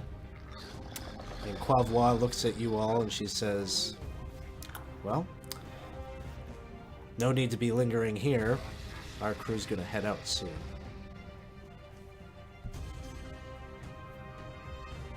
Or can you point us in the direction of this drow that we're looking for? Quavois says, "What? You're looking for a drow?" Azad, can you fill her in? So, Just before you begin speaking, I would like to remind you what happened to the last individual who you revealed additional details to. right. All I'm gonna say is, I think our lawyer forgot to mention to you that we met. What was that barrier's first name? The first guy that said to meet up with Quavois and mention him. Wasn't there wasn't there someone who said mention my name and then she'll be like more liable to take you along? That was Hulister saying Oh. to get. That's how you got on yeah. the caravan. Right, but he never mentioned Hulister to her actually. So I was gonna say, nothing. We're just Hulister sent us here, and then he had asked that we meet with another person that he thought we might find here, but it's no big deal. She says, "Okay, well, that sounds like personal business." Yes. Because I'm being advised to say yes. She said, "That's your choice. I'm not hanging out here with them." And she like kind of motions over at the drow. She's like, "You're liable to get killed here." Okay, bye. And she says, "Take care." Yeah, you too. You could tell like she's a little like there's something about this that she's curious about, but she knows better than to ask any more questions, and so her crew kind of packs up and they start to leave, and you're here with these priestesses who are looking at you, and they're like,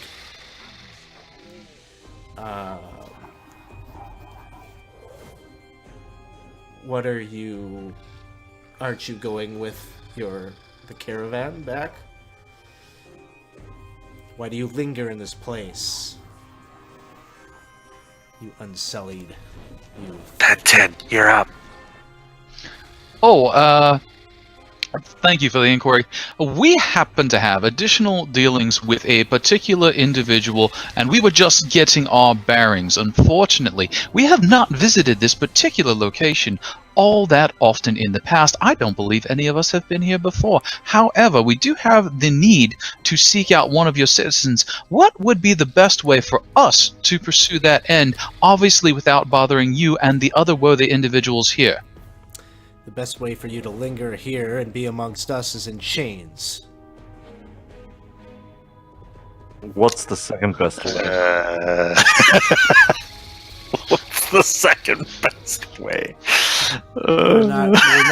You're not visitors. You are not welcome here. You delivered unto us these goods, which are paid for in full. Yes, absolutely. I And the think that business our here. business is concluded. Well, I'm Reggie. What's your name? How dare you? Oh How no! dare you speak to us and ask us our name? It's irrelevant what our name is. Okay. We're not It's here to okay, make I don't wanna friends know. with you. What? What Huh? is this? What do you say? You speak with disrespect in your voice? No. That's just, he's got a catch in his throat sometimes. That's my Make an voice. insight check, anyone who would like to.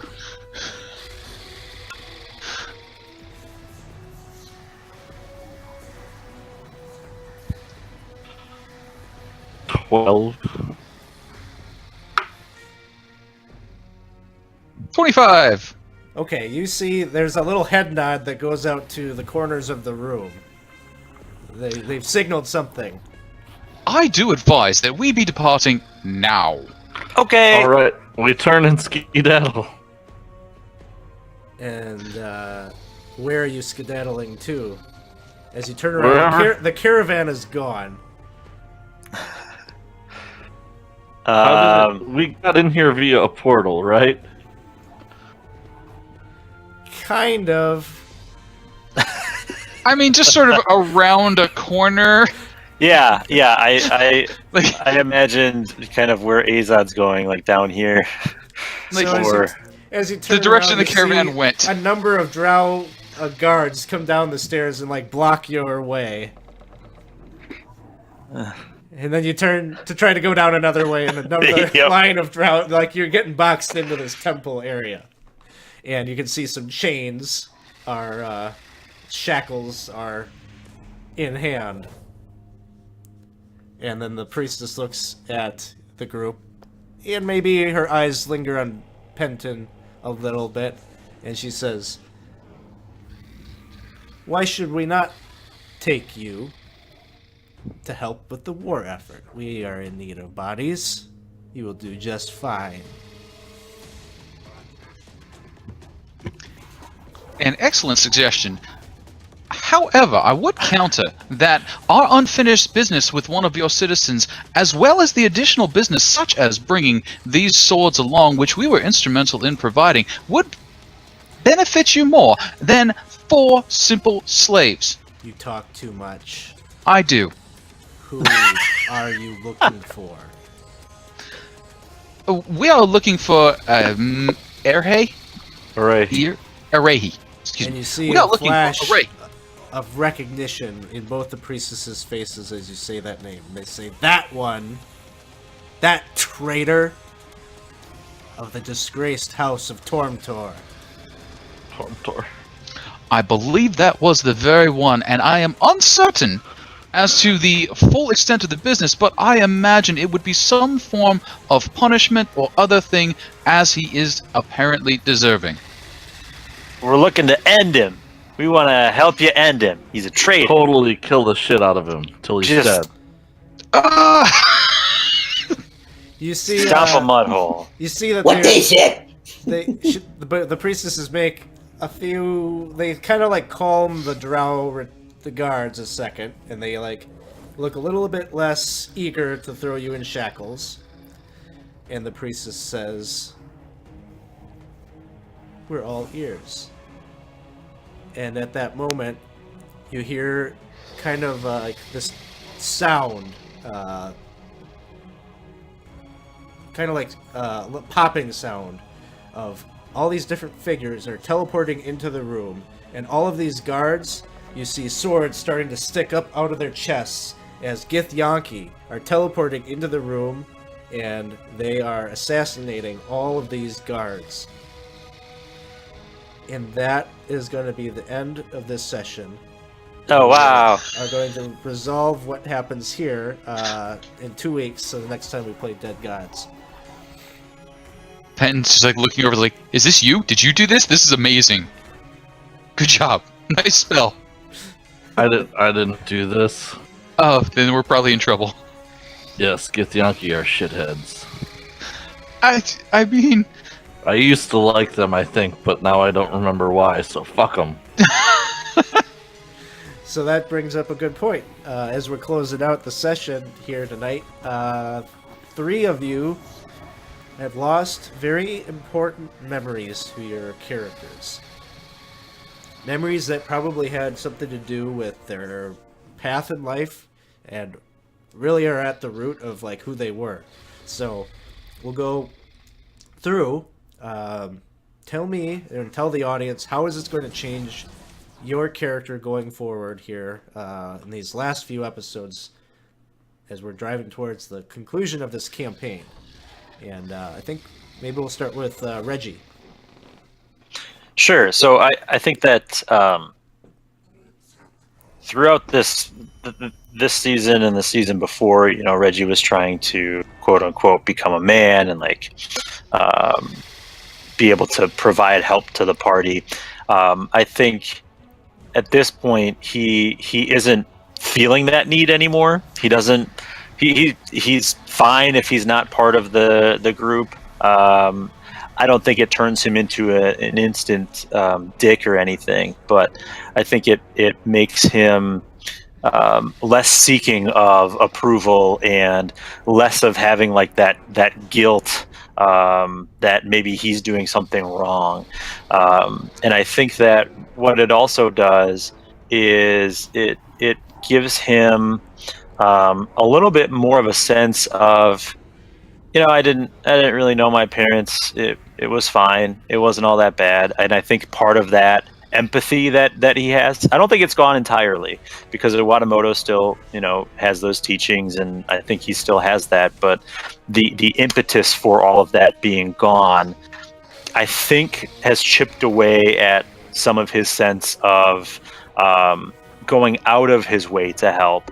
And I think it potentially pushes him more into that the Torm teachings of it's not always about you taking on everything. So I think it almost kind of aligns him with his readings and teachings, but takes away some of that initial humanitarian spark. Yeah, I think that makes sense. That his understanding of Torm would be maybe a little bit less dependent on the early days and more on this more learned, more academic studying of that book that you more recently accomplished. So For sure, yeah. cool. How about Dino? How does losing the memory of that gift affect you? How will it change Well, your character? He will not have the need or desire to actually entertain or play for others anymore. And even though he still retains the knowledge on how to play the instrument, if he did play it, it wouldn't have the passion that someone had who loves music and plays, with a passion. It would just be kind of machine-like playing. You would get all the notes correct, but it wouldn't have that extra passion that someone would play with. And if he goes into town and that he won't want to join in to play. He probably won't even pick up his musical instruments anymore. That's sad. No more dueling music sets with Klaus to take people's diaries and turn them into the next greatest hit in the bar. Okay, so Reggie's losing maybe a bit of his empathy. Dino is losing a little bit of his passion. What is it? How is this affecting Azad? Well, I think number one is, the whole memory led to experiences where, I learned that not, we might be fighting a certain race of people, but not all of them are bad. I learned that during that. Now I probably like Githyanki. I won't like anymore. I don't have as fond of memories for Vyra as I did, so now I've got this Githyanki sword, and I'm like, I don't know if I really want this anymore. More or less, maybe less inclined to work with people that one might consider an enemy, whereas before I might be more willing or trust or more willing to see someone as a potential ally, and really won't have the desire, still will have the desire to help people find their way, help refugees find their way places, but maybe not. I don't know. Maybe a little more self-reliant than it would have been otherwise. So Azad has kind of lost his maybe level-headedness or his judgment of people a little bit. Seeing the world as more black and white again, like he once did. Yeah, that's a good way to put it. And let's give Penton, even though you didn't lose a memory, you were able to outwit the ferryman there a bit. Where's Penton sitting with things at the conclusion of this session? I mean, a player realization is that Penton literally considers a get-rich-quick scheme more precious than every other memory he has. I mean, it's kind of a thing. So learn that about him. He's a little spun up over, okay, what did I lose? Because I remember everything I can remember. But he's very intellectual, so I think he'll just chase that one around for a while before putting it aside, kind of academically. He's terrified of the new party that he's involved in because they wreak tremendous amounts of damage and deal with, demons that should not be fought. They should be hidden from. So there's a lot of, ooh, what did I get myself into? Yeah. Well, to that end, I think Penton is going to reap the benefits of this experienced party and gain a level. Woo! And that's it. That's a wrap on this episode of Planescape Dead Gods.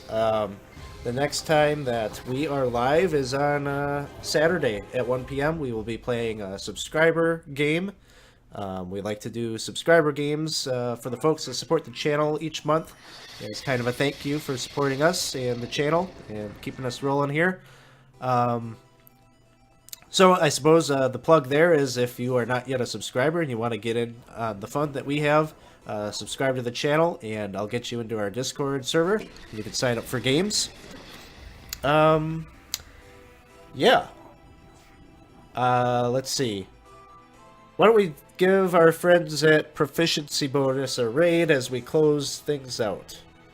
So, let's pop in and say hi to them. Alright, thanks everybody. We'll see you next time.